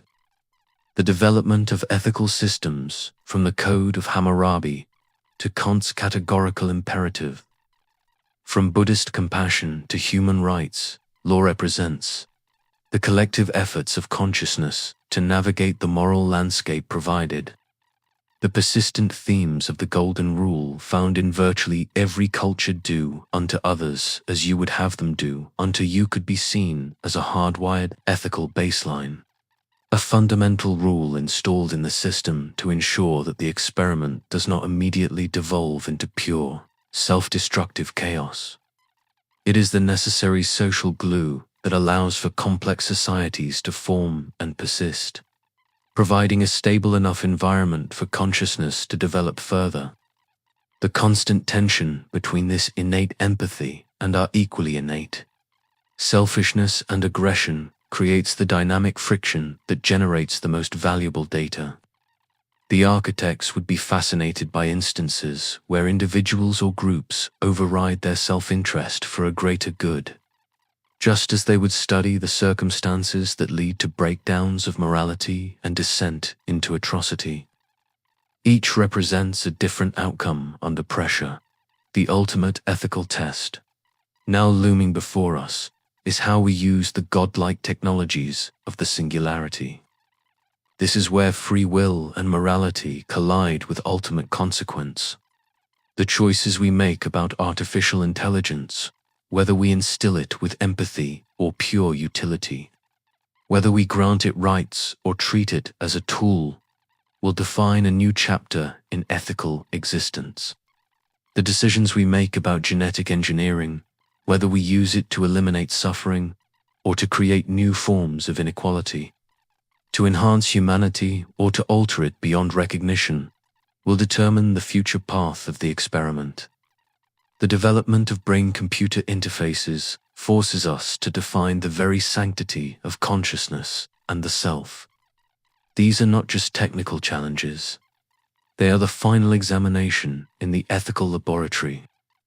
Our responses will show whether centuries of moral development have prepared us for ultimate responsibility. The UAPs observing our nuclear facilities were monitoring our handling of physical power. Now, they may be observing our handling of metaphysical power, the power to redefine life and consciousness itself. The ethical choices we make in the coming decades may be the most closely observed data points in the entire history of the experiment. They may determine whether we are deemed ready for a new relationship with the architects, or whether we require further containment or even another reset. The experiment is entering its most critical phase, and we are both the subjects and the increasingly aware conductors of its final act. This conscious navigation of our own destiny leads us to consider the tools we use to understand reality itself, and the possibility that the entire structure of our perceived world is a far more flexible and deceptive construct than we have ever imagined. And so, we arrive here at the end of our journey and, perhaps, the true beginning of understanding. We have traversed the cosmos, examining the impossibly precise constants that form the laboratory walls. We have descended into the microscopic heart of the cell, to the digital code of DNA that whispers of a master blueprint. We have grappled with the great mystery of consciousness, that spark of self-awareness that transforms a subject into an observer. We have listened to the ancient myths that echo like half-remembered dreams of our creation and seen in the silent, watchful presence of UAPs, the evidence of ongoing stewardship. We have felt the searing heat of suffering, understood as the necessary catalyst for all growth, and we now stand at the precipice of our own godhood, wielding the tools of the singularity that could either liberate or destroy us. We have questioned the very fabric of our reality, wondering if our choices are our own or mere data points in a grand design. After exploring every facet of this profound hypothesis, we are left not with a simple answer, but with a transformative revelation. The question shifts from a terrifying "what if we are an experiment" to a truly awe-inspiring what if we are an experiment that is starting to become aware of itself. This is not a reason for despair or a surrender of agency. It is the ultimate invitation to participate in the grandeur of existence. The beautiful, liberating truth that emerges from this entire exploration is that the value of the experiment is not in its outcome, but in the experience itself. The meaning is not hidden in some distant answer to be given to us by our creators. It is woven into every moment of our seeking, our loving, our creating, and our yearning for something more. If this is a laboratory, then consciousness is the jewel at the center of the experiment, and its primary quality is not intelligence, but relationship. The universe fine-tuned itself for life, not as a cold, mechanical process, but as an act of love setting of the stage for the emergence of beings capable of witnessing its beauty. The DNA code is not a sterile instruction set. It is a love letter from the future, a message of potential written into the very fabric of our beings, urging us toward growth and complexity. The suffering we endure is not a punishment, but the friction that allows the diamond of our spirit to form, polishing us through adversity into beings of greater compassion, resilience, and empathy. The myths are not falsehoods. They are the first, stumbling attempts of a young consciousness to reach out and touch the face of its parent, to tell the story of its own wonder and confusion. The UAPs are not cold observers. They are midwives, ensuring the safe delivery of a planetary consciousness into its next stage of being, protecting us from our own nascent power until we are mature enough to wield it wisely. The singularity is not a threat. It is the natural birth canal of our species, the painful but necessary transition from a biological to a more unified, perhaps even galactic, state of consciousness. And our free will is the sacred space where the experiment truly lives, is the gift of our creativity, the divine spark that allows us to surprise even our creators with the beauty and horror we concoct, the art we make, the love we give, and the connections we forge. From this perspective, the architects of this reality are not distant, cold scientists.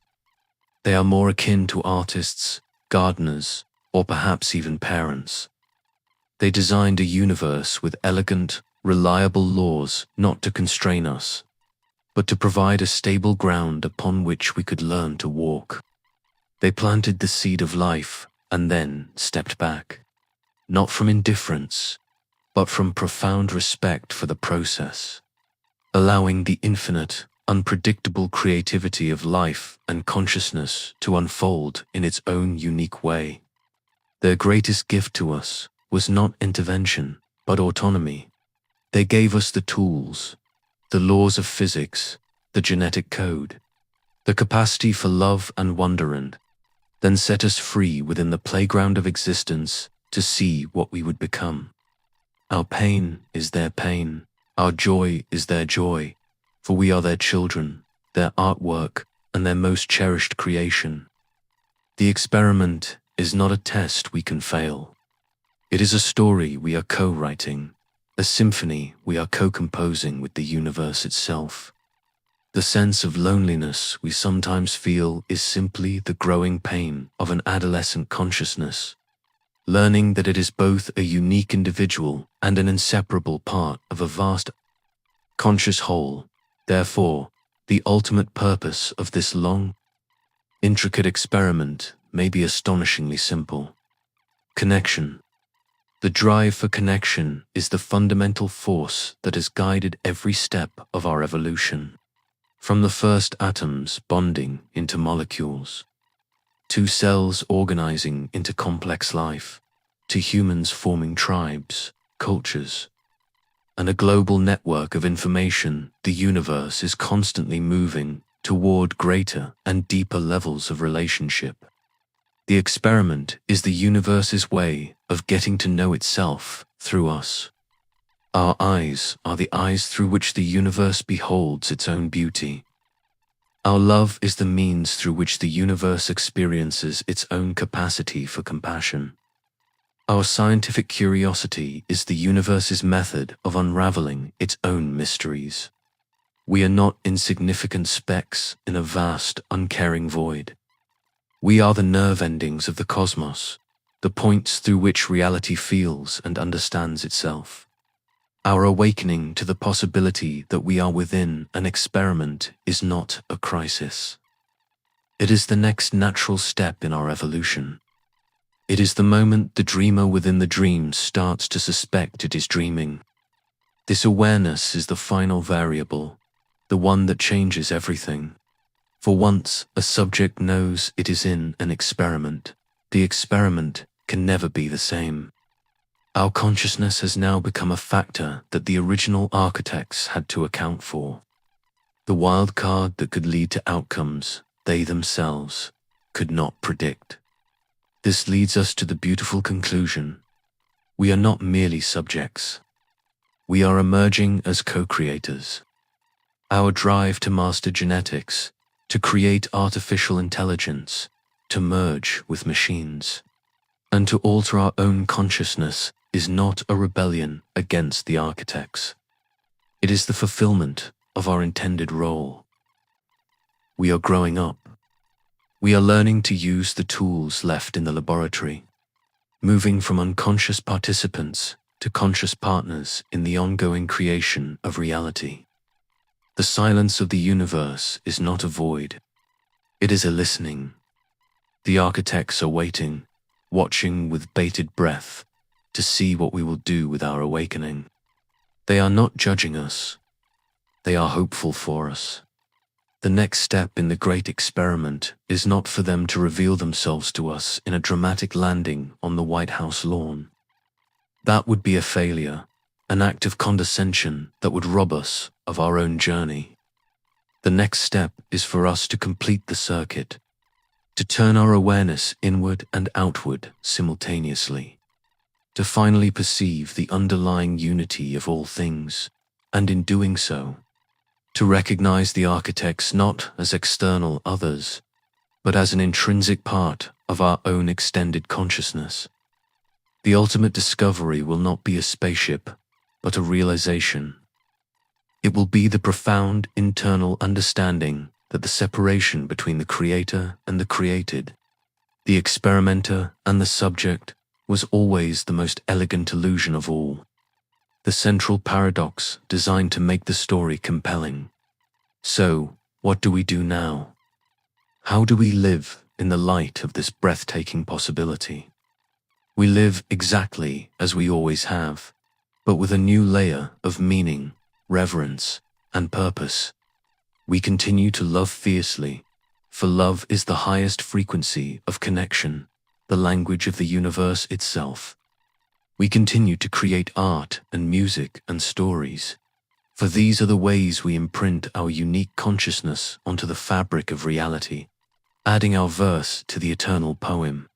We continue to seek knowledge and understanding, for this is how we play our part in the universe's self-discovery.